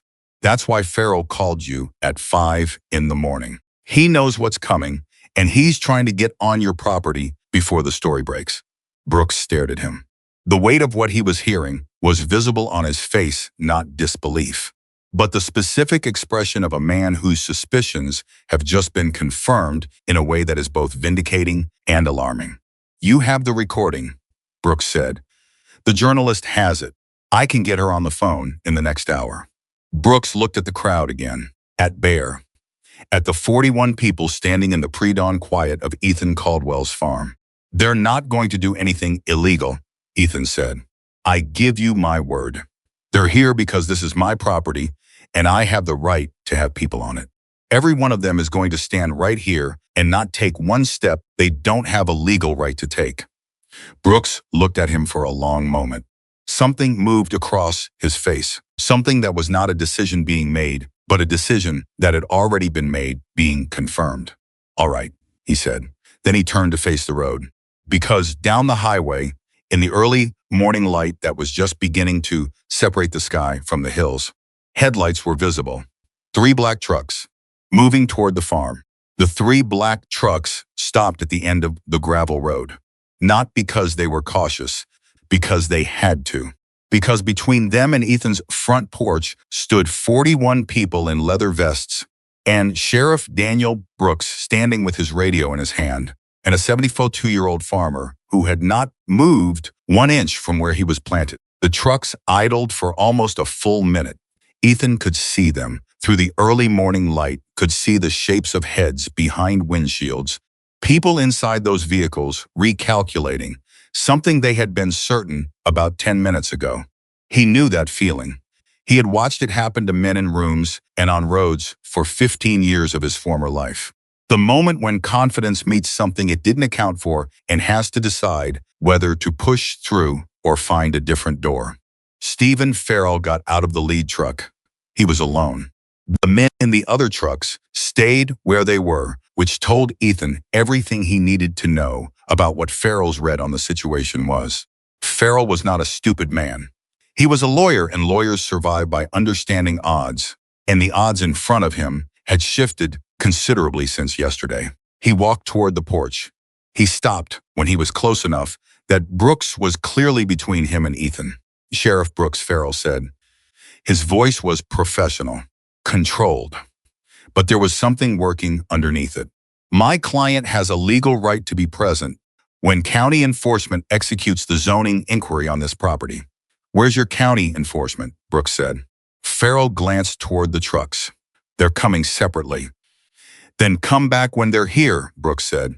"Until there is a formal legal order in my hand signed by a judge, not processed through Commissioner Walsh's office, no one enters this property." Farrell's jaw moved slightly. "The zoning inquiry was properly filed and approved through a process I am currently investigating for procedural irregularities," Brooks said. His voice was even. "Which means its status is pending review. Which means today you don't go past that road." He held Farrell's gaze with the particular suspicion of a man who has made up his mind so completely that there is nothing left to argue with. "That's not a negotiation, counselor. That's the law." Farrell looked past Brooks at Ethan. His eyes moved across the crowd of riders. Behind the porch took in the vests. The number of people, the quality of stillness, that 41 people who have been in difficult situations before project when they're being absolutely intentional about not creating an incident. His expression was doing calculations. Then his phone rang. He looked at the screen. Something changed in his face, not dramatically, but enough. The professional composure slipped a fraction, like a mask that has been held in place by a single pin, and the pin has just been removed. He answered it. He turned half away. He listened, he said, "When?" And then he said nothing else for a long time. When he hung up, he looked at Ethan directly. Not at Brooks, at Ethan. And the look on his face was the specific look of a man who has just learned that the ground he was standing on is not the ground he thought it was. "We'll be in touch," Farrell said. He walked back to the lead truck. He got in. The three trucks reversed down the gravel road and turned onto the highway and drove away, and the sound of their engines faded into the Montana morning. Brooks lowered his radio. He turned to look at Ethan. "What just happened?" he said. Ethan looked at his phone. It was 6:03 in the morning. Carla Ruiz's article had just gone live. His lawyer found out, Ethan said. Brooks stared at him for a moment. Then he held out his hand for Ethan's phone, and Ethan unlocked it and pulled up the article and handed it over. Brooks read. He read for a long time, the kind of reading where you go back and reread things because the first time through you can't quite believe what's there. The Wyoming arson, the recorded phone call, Coates's full name and testimony, the pattern across 3 states, the connection to Commissioner Walsh's accelerated approvals, all of it sourced, documented, published. When Brooks looked up, his expression was the expression of a man who has spent his professional life trying to see the full picture of something and has just had someone hand him the piece that makes everything else make sense. Richard Coates, Brooks said. He's at a motel in Whitefish, Ethan said. His attorney's contact information is at the bottom of the article. He's willing to provide a full, formal statement. Brooks handed the phone back. He looked out at the highway where Farrell's trucks had disappeared. He looked at the crowd of riders. He looked at Ethan, wearing the black leather vest in the early morning light. standing on the porch of the farm he had built for 32 years on the land his wife had loved. "You planned all of this," Brooks said. "I protected my land," Ethan said. "Everything else was the truth, doing what truth does when you let it." Brooks was quiet for a moment. Then he said, "I'm going to need you to come to the office today and give a formal statement. You and it's both." "This afternoon," Ethan said. "I need this morning." Brooks nodded. He looked one more time at Bear, who had not moved from his position at the front of the crowd and who met Brooks's look with the same neutral assessment. Then the sheriff got back in his vehicle and drove away, and Ethan turned to face the 41 people standing on his property. Bear walked forward and stopped in front of him. The riders spread slightly on either side, not arranged, not formal, just the natural way of people settling into a space that belongs to them in some important sense. 41 faces, some of them strangers, some of them names he had carried for 35 years. All of them turned toward him with the same quality of presence that told him they were here entirely and had no intention of being anywhere else. Ethan looked at them. He felt the particular fullness of a moment that exceeds what you prepared for it. "I don't have the right words for this," he said. "You never did," Bear said. "That's why you were better at showing up than talking." A few people laughed. Not a performance, the real laughter of people who have known each other long enough that honest humor is possible. "Come in," Ethan said. "Laura Bennett is bringing food. She doesn't know how many people she's feeding, and she's going to need help." Bear grinned for the first time. It was the grin of a man 20 years younger than he was, and it was exactly the same grin Ethan remembered. Laura arrived 45 minutes later in her truck with enough food to feed a small army, which was, more or less, what she had. She stood at the edge of the property, looking at the scale of the gathering, and then looked at Ethan and said, "You could have given me a number." "I gave you a number," he said. "I said 41. I thought you were being dramatic." But she was already moving, organizing space in the barn, directing people, finding extension cords, and folding tables with the efficiency of a woman who had been feeding Cedar Ridge for 22 years and understood logistics as a form of love. Within 30 minutes, the old barn had been transformed into something that was half community hall and half field kitchen, and people who had ridden through the night were eating and talking in the particular low-key way of people who have lived through enough serious things that they don't need to perform the current one. Ethan moved through it all, talking to people he hadn't seen in decades. Tommy Vega had his father's eyes, his father who had died in a hospital room with Ethan sitting beside him because no one else could get there. He introduced himself by saying, "I was 12 years old. I never forgot." He was 47 now. He shook Ethan's hand and held it for a moment and didn't need to say anything else. Preacher Robert Dane was 68, heavier than he'd been, with a beard that had gone fully white and the kind of steady eyes that come from a man who has made peace with his own history. "I'm a deacon at my church now," he said. Ethan said, "That's the best thing I've heard in a while." Preacher laughed. "You and me both." But the morning was not allowed to stay quiet for long. Gerald Haynes called at 8:15 Ethan. His voice was tight. "Kane is at my property." Ethan went safe? So far. He came himself, not Farrell, not his hired men. Kane himself, in a car with a driver. "He's standing in my driveway and he wants to talk." "Don't go outside alone," Ethan said. "I'll be there in 10 minutes. He told Bear where he was going. Bear said, "I'm coming. You don't need to." "I know I don't need to," Bear said, and was already walking to his bike. They rode the distance between properties, Ethan in his truck, Bear on his bike alongside, and arrived at Gerald's farm to find exactly what Gerald had described. A silver car parked in the driveway, a driver standing beside it, and Victor Kane standing in Gerald's yard with his hands in the pockets of a coat that cost more than most people's monthly income, waiting. Victor Kane was 61 years old and had the particular appearance of a man who had made a great deal of money and had allowed money to convince him that he occupied a different category of existence than other people. He was tall, lean, silver-haired, with the face of someone who had learned to project confidence so consistently that he had probably forgotten it was a projection. He looked at Ethan and Bear pulling up with the expression of a man who had prepared for this meeting and was recalibrating some of his preparation. Ethan climbed out of the truck. Bear stayed on his bike, engine off, arms folded. He did not need to do anything else. His presence was its own complete statement. Gerald was on his porch. He came down the steps when Ethan arrived and stood beside him. And the three of them, Gerald, Ethan, and Kane, faced each other in the morning air of a Montana farm while Bear watched from 6 feet away. Kane looked at Ethan. He looked at the vest. Something moved in his eyes, recognition, maybe of information he had received this morning that he was still processing. "Mr. Caldwell," Kane said. "Mr. Kane," Ethan said. "I think we should talk privately," Kane said. His voice was smooth. It was the voice of a man who had used voice as a tool for a long time. Without, he gestured slightly toward Bear. "No," Ethan said. Kane's jaw tightened barely. "The article this morning. I want you to understand that Mr. Coates has significant legal exposure for the claims he's making, and our attorneys will be Victor." Ethan used his first name deliberately, the way you use a first name when you want to strip away the armor of formality. "You came to Gerald's property. So I'll say this here. On Gerald's property, where you'll hear it clearly. The article is published. The recording exists. Coates has a lawyer.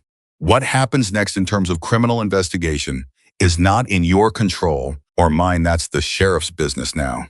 What you can control is what you do in the next 30 minutes. Kane studied him. The smoothness was still in his face, but there was something working underneath it now. Something that was recalculating options with the particular speed of an intelligent man who is realizing that the situation is not what his lawyers told him it would be. "What exactly is it you think you want?" he said. "I want my farm," Ethan said. "Gerald wants his farm. Tom Briggs wants his permit. Anita Flores wants her lease to be renegotiated without interference. The Hendersons want you to retract the nuisance complaint your lawyer filed against their drainage easement." He held Kane's gaze. "Those are the things we want. They were always the things we wanted. You turned them into a conflict." "You're talking about my entire development project," Kane said. His voice was still controlled, but something underneath it was fraying at the edges. "If I can't complete the land corridor, that's not my problem," Ethan said. "You chose this county. You chose these families. You chose this way of doing business. The consequences of those choices are yours." Kane looked at Gerald. Gerald looked back at him with the expression of a man who has been patient for a very long time and is finished with it. Then Kane looked at Bear again, at the vest, at the steady way Bear was watching him, and something finally moved across his face that was not confidence, not calculation, not the performance of a man who believes he controls his environment. Something simpler than all of that. "You have no idea what you've done," Kane said. But the certainty was gone from it. It was a threat that had lost its authority midway through being spoken. "I think I do," Ethan said quietly. "I've done what should have been done 6 months ago. I said no.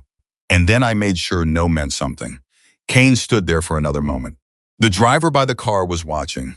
Gerald was watching. Bear was watching. The Montana morning was doing what Montana mornings do, proceeding with complete indifference to the dramas of human ambition. Then Kane turned and walked back to his car and got in. The car drove away. Gerald let out a long, slow breath beside Ethan. "That's it," he said. "He just left?" "He went to call his lawyers," Ethan said. "It's not over. But it's different now." "Different how?" Ethan watched the silver car until it was gone around the bend. Before today, he thought he was fighting a farmer. Now he knows what he's actually fighting. He turned to look at Gerald. "Hold your position. Don't sign anything. Don't take any calls from Farrell without David Reyes on the line." Gerald nodded. Then he looked at Bear. "I don't think we've met," he said. Bear climbed off his bike and extended his hand. "Marcus Donovan," he said. Gerald shook it. "Gerald Haynes. I've been Ethan's neighbor for 32 years. Bear looked at Ethan. "He knows you," he said, with the mock, surprised quality of an old friend who has just discovered something delightful. "Gerald keeps me honest," Ethan said. Bear looked at Gerald with new appreciation. "Then you deserve a medal," he said. Gerald laughed a full, genuine laugh the kind that breaks through tension like a window being opened. And for just a moment, standing in Gerald Haynes's driveway on a Saturday morning, with the crisis not yet resolved, but its center of gravity irrevocably shifted, the weight of the week lifted enough that all three of them were just men standing in the morning light, sharing the particular relief of a moment where things went better than they had to. It lasted about 4 hours. At noon, Farrell filed an emergency injunction in county court claiming that the gathering of people on Ethan's property constituted an organized intimidation effort against Kane's legal team. The filing was 30 pages long and cited 4 different statutes and had clearly been drafted by people working through the night. David Reyes read it on his phone at Ethan's kitchen table and said, without looking up, "This is embarrassing." He filed this in a county court that he doesn't realize has already received the sheriff's report on the zoning inquiry irregularities. The judge here is going to read this and then read Brooks's report, and it is going to be a very bad day for whoever signed this. How long before it gets heard? Ethan said. Emergency filing, probably Monday. If we respond today, and I can have a counter brief that contextualizes this entire filing within the pattern of Kane's documented harassment. Reyes looked up. Ethan, do you have any idea how strong your position is right now? The article, the recording, the documented harassment across 3 states, the sheriff's investigation into the zoning process, and now Kane files an injunction against a gathering on private property? He shook his head. He's panicking. A panicking man files bad legal papers. Ethan looked at Laura, who was refilling coffee cups around the table. She met his eyes and gave him a small nod that said she had heard everything and agreed. File the counterbrief, Ethan said. But Kane was not done. At 2 in the afternoon, a county official arrived at the farm, not enforcement, a clerk holding a document with the county seal. He was visibly uncomfortable. He handed Ethan the document and said, "I'm just the delivery, Mr. Caldwell. I want you to know that." Ethan read it. It was a formal notice that the county office was initiating a review of the property tax assessment on his northern acreage, citing the fire damage as a basis for reassessing the land's productive classification. The new assessment, if applied, would retroactively increase his property tax liability for the current year by an amount that Ethan did the math quickly he could not pay without liquidating part of the farm's asset. He looked at the clerk.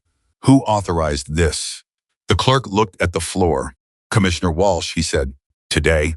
Walsh authorized this today? This morning, the clerk said. Before. He stopped. Before he saw the article, Ethan said. The clerk said nothing, but his silence confirmed it. Ethan thanked him. The man left quickly, with the relief of someone who had just put down something he hadn't wanted to be carrying. Ethan brought the document to Reyes. Reyes read it. His expression changed. This was filed before the article went live, he said slowly, which means Walsh was acting on Kane's instructions before he knew the recording was public. This document is going to be Exhibit A in a case against Walsh's office. He looked at Ethan. Do you understand? Kane just gave us Walsh. Can we use it immediately? Ethan said. I can have it in Brooks's hands within the hour. Reyes was already dialing. The afternoon accelerated. Brooks received Reyes's communication about the tax assessment, and within 2 hours had opened a formal inquiry into Commissioner Walsh's office, which triggered, by procedural requirement, an automatic notification to the State Attorney General's office. The article was spreading. Carla Ruiz had sent it to 3 regional contacts who had sent it to 2 national outlets, and by 3 in the afternoon, a reporter from a paper in Billings had called Ethan's number asking for comment. He handed the phone to Reyes. Bear found him on the porch at 4 o'clock, standing in the same place he had stood a week ago when the northern field was burning.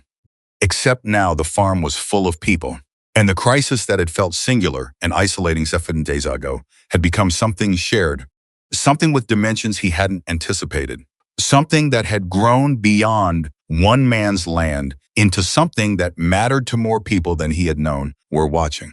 You need to sit down, Bear said. I'm fine. You're 72 years old, and you haven't eaten since this morning. Bear put a plate in front of him, something Laura had made. Sit. Ethan sat. He ate. Bear sat beside him. And for a few minutes, they were just two old men on a porch in the afternoon sun, which was so different from everything else happening around them that it felt almost comic. Jimmy Rourke called, Bear said. He saw the article. He says the three people he told about Coates also told three people each. And it's moving. How far? I had a call from someone in Washington this morning, Bear said. He said it with the slight weight of someone reporting something that has surprised them. Federal interest. Not official, not yet. But someone is paying attention. Ethan absorbed that. Kane has connections beyond Montana, he said.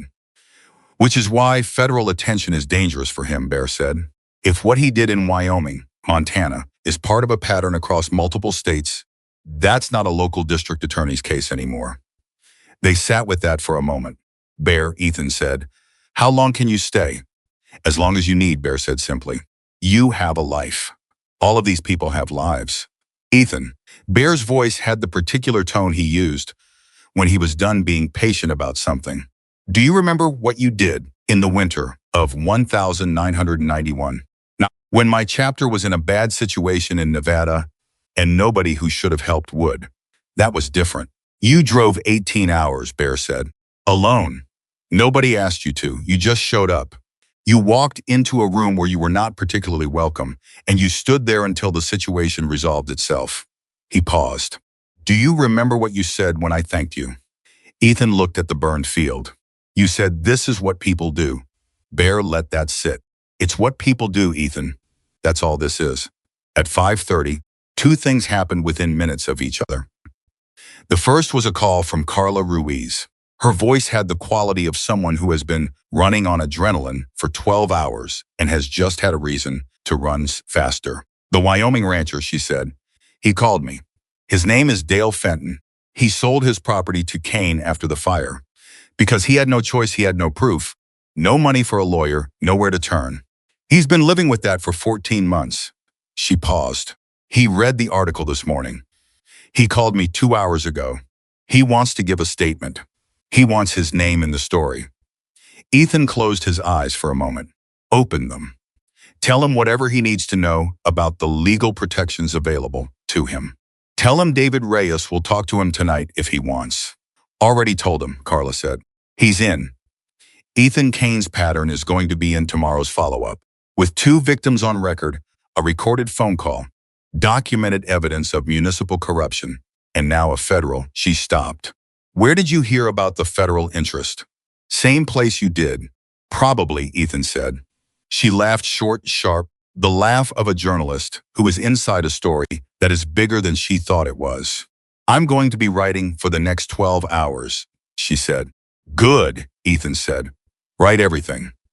The second thing that happened at 5:30 was a phone call to Bear's number.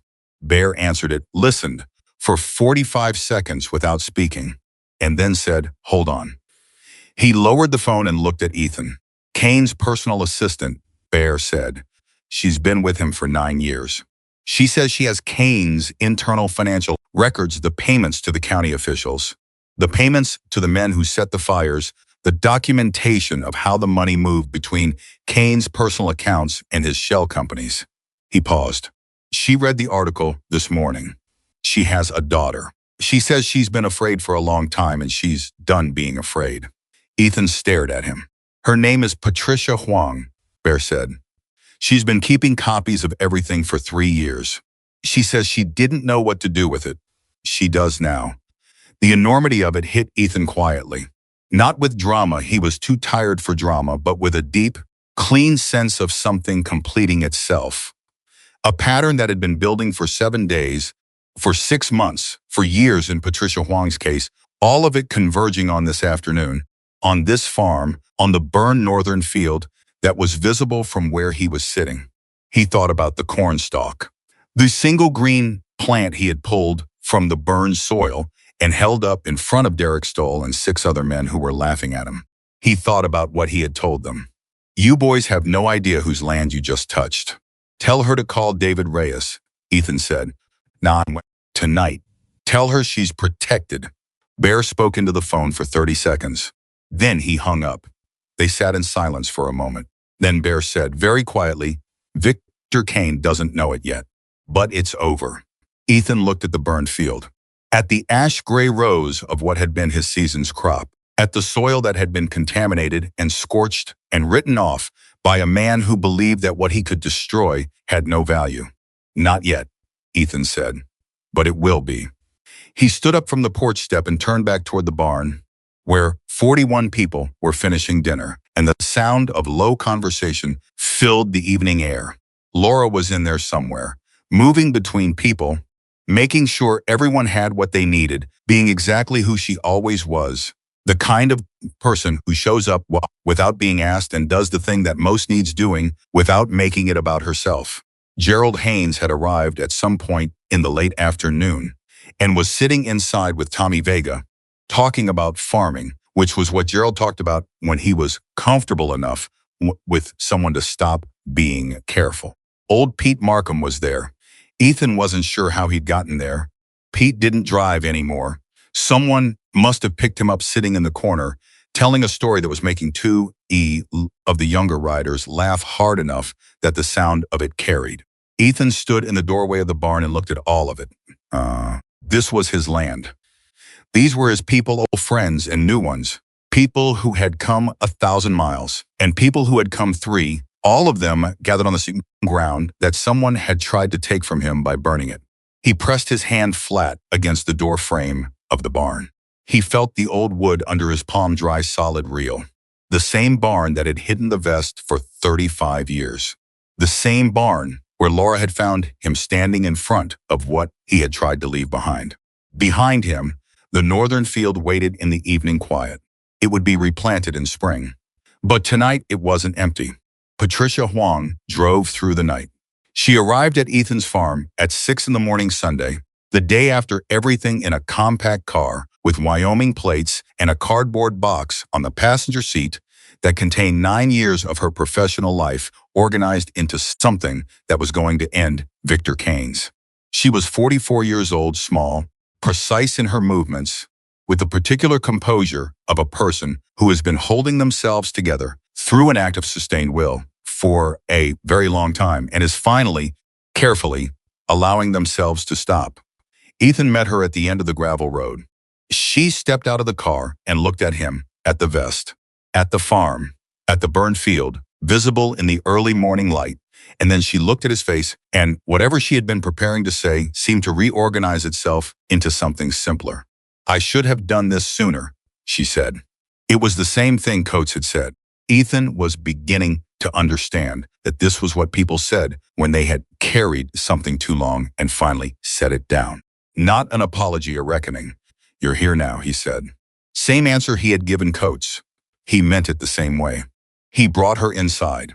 David Reyes was already at the kitchen table with coffee and his legal pad, and Bear was in the corner with his arms folded. Not because he was guarding anything, but because Bear processed serious situations better on his feet. Laura had arrived 20 minutes earlier with food, and she put a plate in front of Patricia Huang before the woman had fully settled into her chair, which was the most Laura thing that had ever happened and which made Ethan feel, briefly and powerfully, that everything was going to be all right. Patricia opened the cardboard box. The documents inside were organized by year, by category, by transaction type. She had been doing this for 3 years quietly, methodically, the way a person builds a case when they don't yet know if they'll ever have the courage to use it, but can't stop themselves from building it anyway. Bank transfer records showing payments from Kane's personal accounts to shell companies that paid the men who set fires. Internal communications discussing the harassment strategy across multiple properties in language that was careful enough to be deniable in isolation, but damning in aggregate. A spreadsheet, 3 years of it, updated monthly that Patricia had compiled herself, tracking every instance where Kane's methods had crossed the line she had told herself. For 9 years, she was just working around. Reyes looked through it with the focused silence of a man reading something that is reorganizing everything he thought he understood about the scope of what he was dealing with. Patricia, he said finally, this is not just Montana and Wyoming. No, she said. It's 8 states over 11 years. The kitchen went quiet. Bear unfolded his arms. Laura set down the coffee pot she had been holding. Ethan looked at Patricia Huang's face, at the specific exhaustion there. The specific relief, the specific grief of a person who has watched things happen that they couldn't stop and have months spent deciding whether that made them complicit. 8 states, he said. 43 properties, she said. Not all of them involved fire. Some of them were contamination. Some were legal pressure that succeeded before it needed to escalate. Some were, she stopped, steadied herself. Some were things I didn't know about until after they happened, and I went looking. Why did you go looking? Reyes asked. His voice was careful, not interrogating, genuinely curious. Patricia looked at her hands on the table. Because there was a family in Idaho, she said. 2019. Small dairy operation. Kane wanted the land for a water rights corridor. The father had a stroke 6 weeks after the pressure campaign started. He survived, but he couldn't work the farm anymore. The family had to sell. She paused. His daughter was 14. She wrote a letter to Kane's company. I was the one who received it. Another pause. I kept the letter. I have it in the box. Nobody spoke. She wrote, Patricia said, and her voice was very steady in the way that voices get when steadiness is the only alternative to breaking. That her father had built that farm for her. That she had planned to run it when she grew up. That she didn't understand why someone would want to take something that someone else had spent their life building. She looked up. She was 14. She wrote that in a letter to a company, to a P.O. box, and she never got a response because I didn't know how to respond to it. Because I was sitting at a desk inside the thing that had done it to her. She looked at Ethan. I've been thinking about that letter for 5 years. Ethan looked at this woman across his kitchen table. This woman who had worked 9 years inside something corrupt and had spent 5 of those years building an exit because a 14-year-old girl's letter had reached something in her that the professional armor hadn't fully covered. He thought about what Bear had said the night before, the shape of loyalty, the way certain things outlast the conditions that created them. Thank you, he, for coming. She nodded. She looked at Reyes. What do I do now? Reyes put his hands flat on the table with the manner of a man who has just received something he knows how to use. You're going to give me the next 2 hours. We're going to go through every document in that box, and I'm going to tell you exactly what each one means legally and what your protections are. Then we're going to call the State Attorney General's office, who by now has received the sheriff's preliminary report and Coates's formal statement. And we're going to tell them we have something significantly larger than they know about. He paused. Patricia, you are not in trouble. You did not participate in any of this. What you did was document it and preserve it, and what you are doing now is providing it to authorities, which is exactly what witnesses and whistleblowers do. Legally, you are precisely where you want to be. Something in her face, a tension that had probably been there so long she had stopped noticing, it eased. Okay, she said quietly, let's start. Ethan left them to it. He took his coffee and walked out to the porch, and the morning settled around him with that particular Sunday quality of a day that doesn't know yet what it's going to be. The burned field was still burned. The evidence of what had been done to it wasn't going anywhere. It would take spring and new seed and honest rain to change that. But the field's burned state no longer felt like defeat. It felt like evidence. It felt like the thing that had set everything in motion and would, when the full story was told, be the starting point of something that went far beyond one farmer's crop in rural Montana. Bear came out and stood beside him. They drank coffee in the Sunday quiet and the specific comfort of that 2 old men on a porch at the end of something difficult was its own complete thing. What happens now? Bear asked. Ray talks to the AG's office. Carla publishes the follow-up with Dale Fenton's statement. The federal interest becomes official. Ethan looked at his field. Kane's lawyers are going to try to contain it. They'll succeed in some places. They won't succeed everywhere. Will he go to prison? Bear asked directly. I think so, Ethan said. Not quickly. Men like Kane have the resources to make processes slow. But the recording, Coates, Patricia's documentation across 8 states, that's not something lawyers make disappear. That's a case. He paused.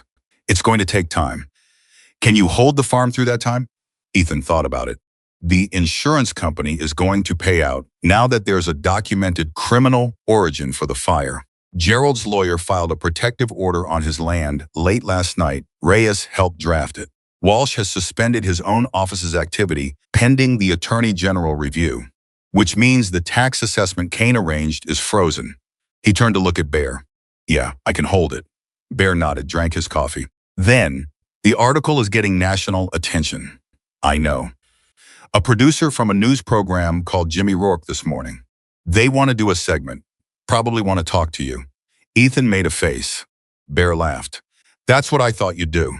I'm a farmer, Ethan said. I don't want to be a news story. I want to grow corn. You're going to be a news story whether you want to be or not, Bear said. You know that. I know, Ethan said. But I don't have to enjoy it. They stood in silence for a while longer, and then the sounds of activity from inside the barn pulled them back, people waking up. Starting the day, the low, steady noise of 41 people moving through a morning together. Ethan had told them the night before that they were free to go, that he understood everyone had lives to return to, that he could not ask them to stay beyond the point where staying made sense. Most of them had looked at him with expressions that ranged from patient to gently exasperated, and Tommy Vega had said, "We're leaving when it's done. Ethan, define done and we'll go home."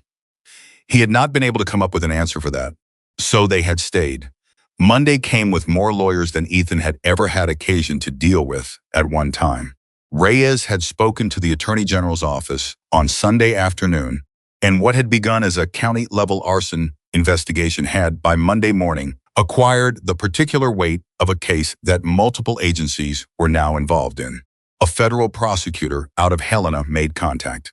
The FBI field office in Billings, which had apparently been building a separate file on Kane's land acquisition patterns for nearly a year without having the connective tissue to bring it together, called Reyes at 8 in the morning with questions that suggested they had been waiting for exactly the kind of documentation Patricia Huang was holding.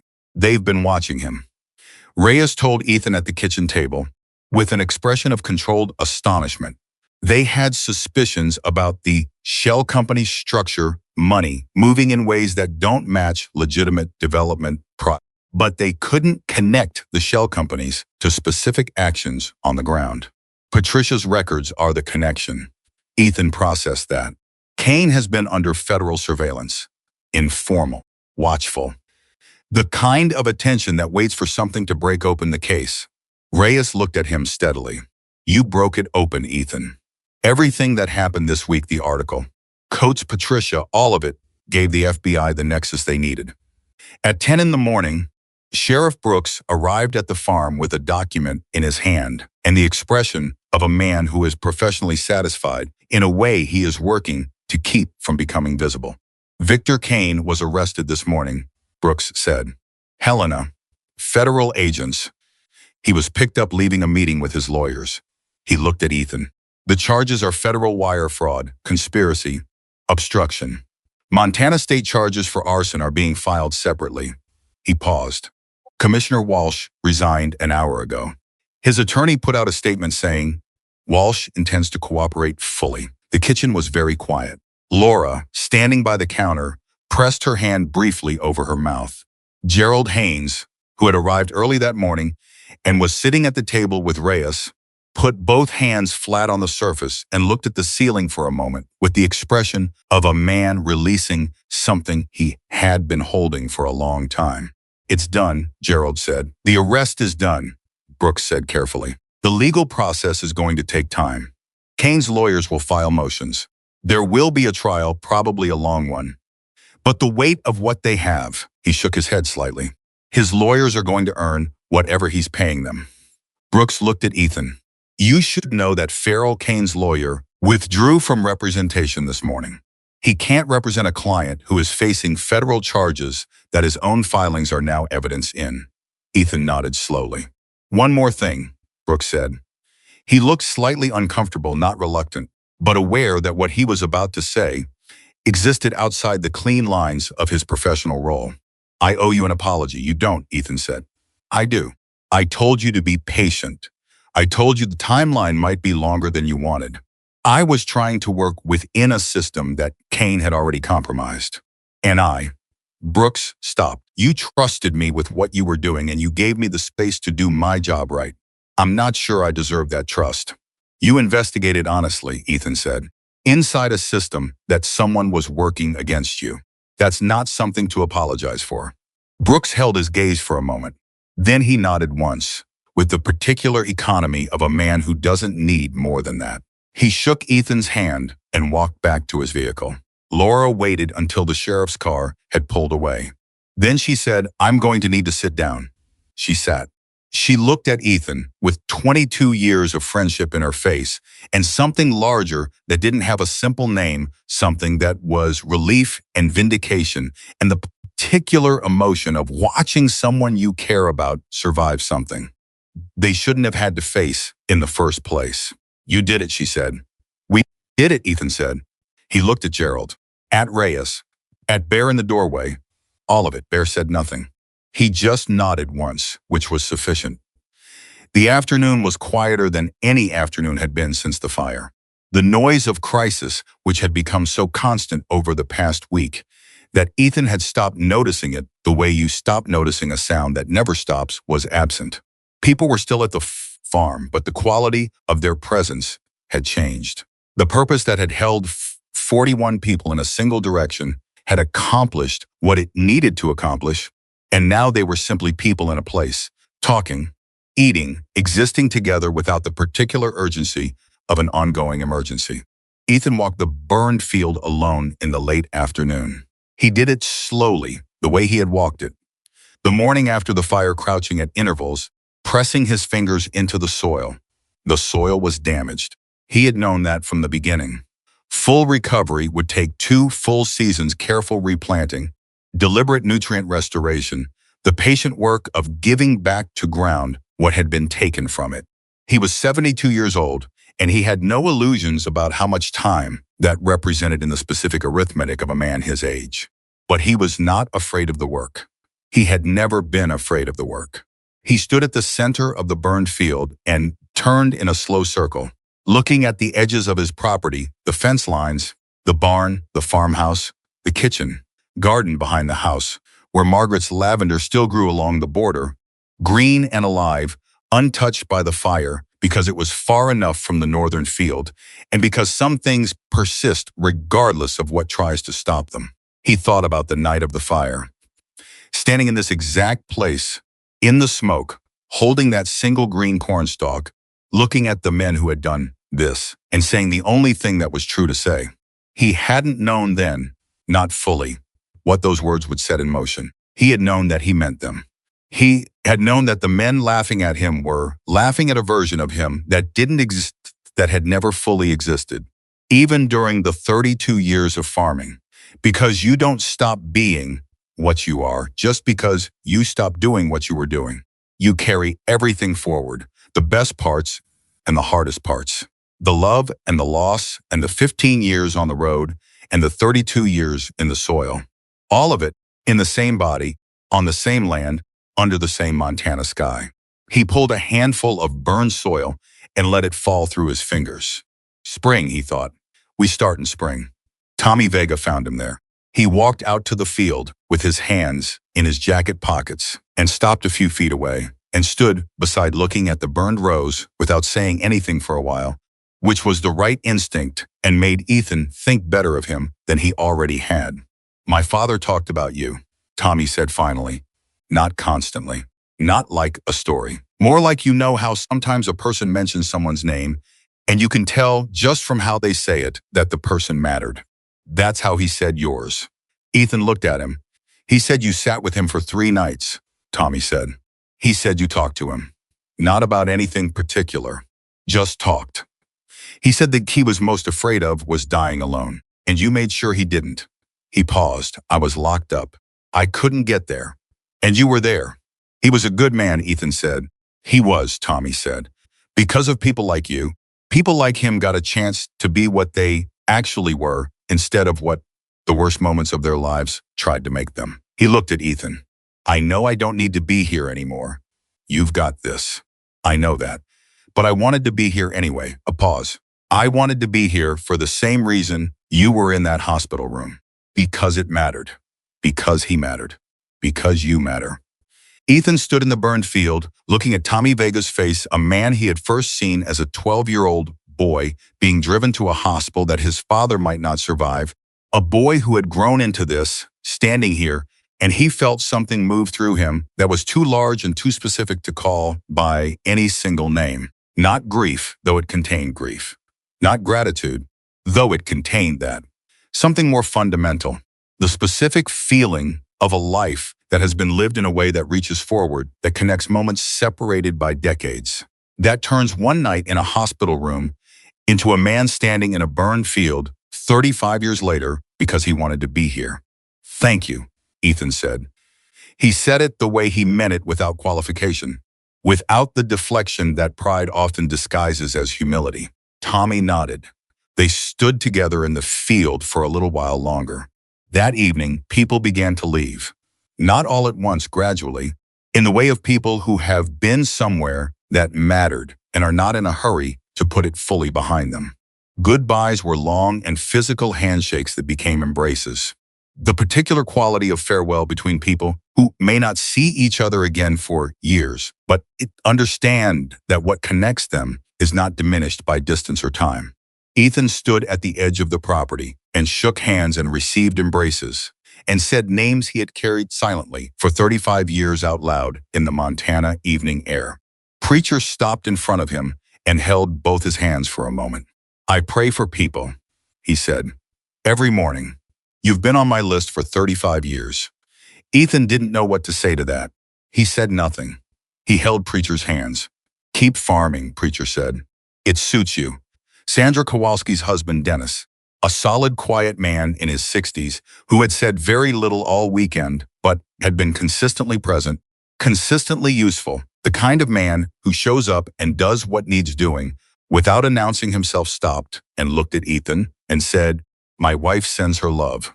She wanted to come. We have grandchildren now, 5 of them. He paused. That's because of you. You know that. Ethan looked at him. That's because of you, he said. You made the choice.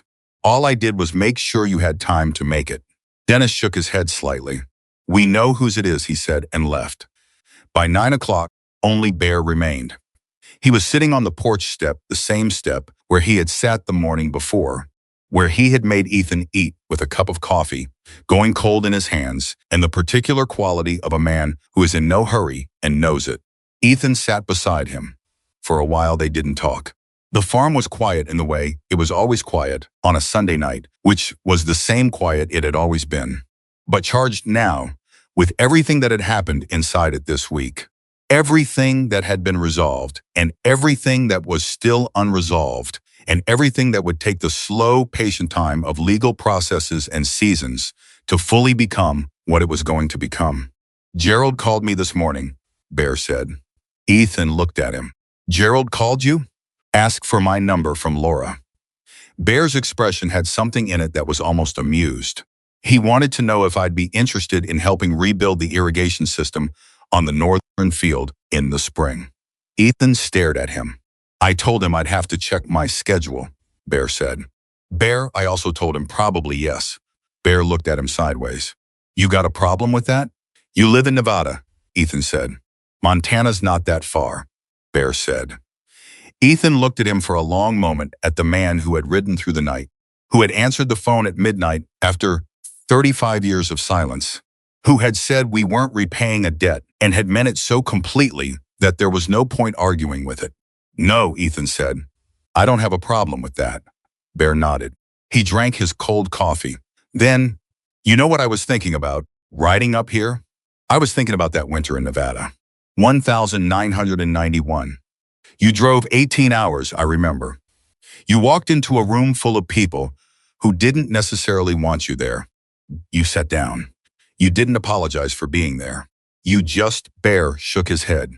You were just so certain. Like the certainty itself was the thing. Like you being certain that it was going to be okay was enough to make it okay. I wasn't certain, Ethan said. I was scared. Bear looked at him. You were? Every time, Ethan said. Every single time. I was always scared. I just never thought being scared was a reason not to show up. Bear was quiet for a long time. You should have told me that, he finally said. It would have helped. Ethan looked at him. Would it? Bear thought about it. No, he said.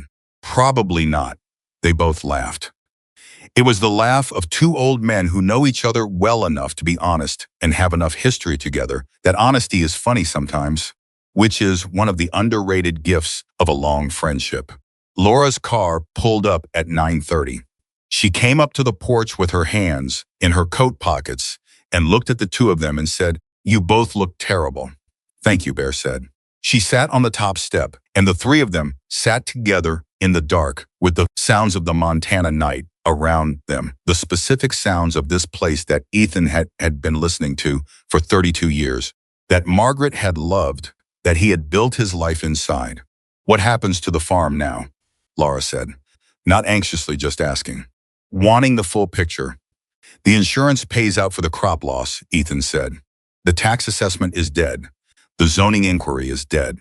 Kane is in federal custody.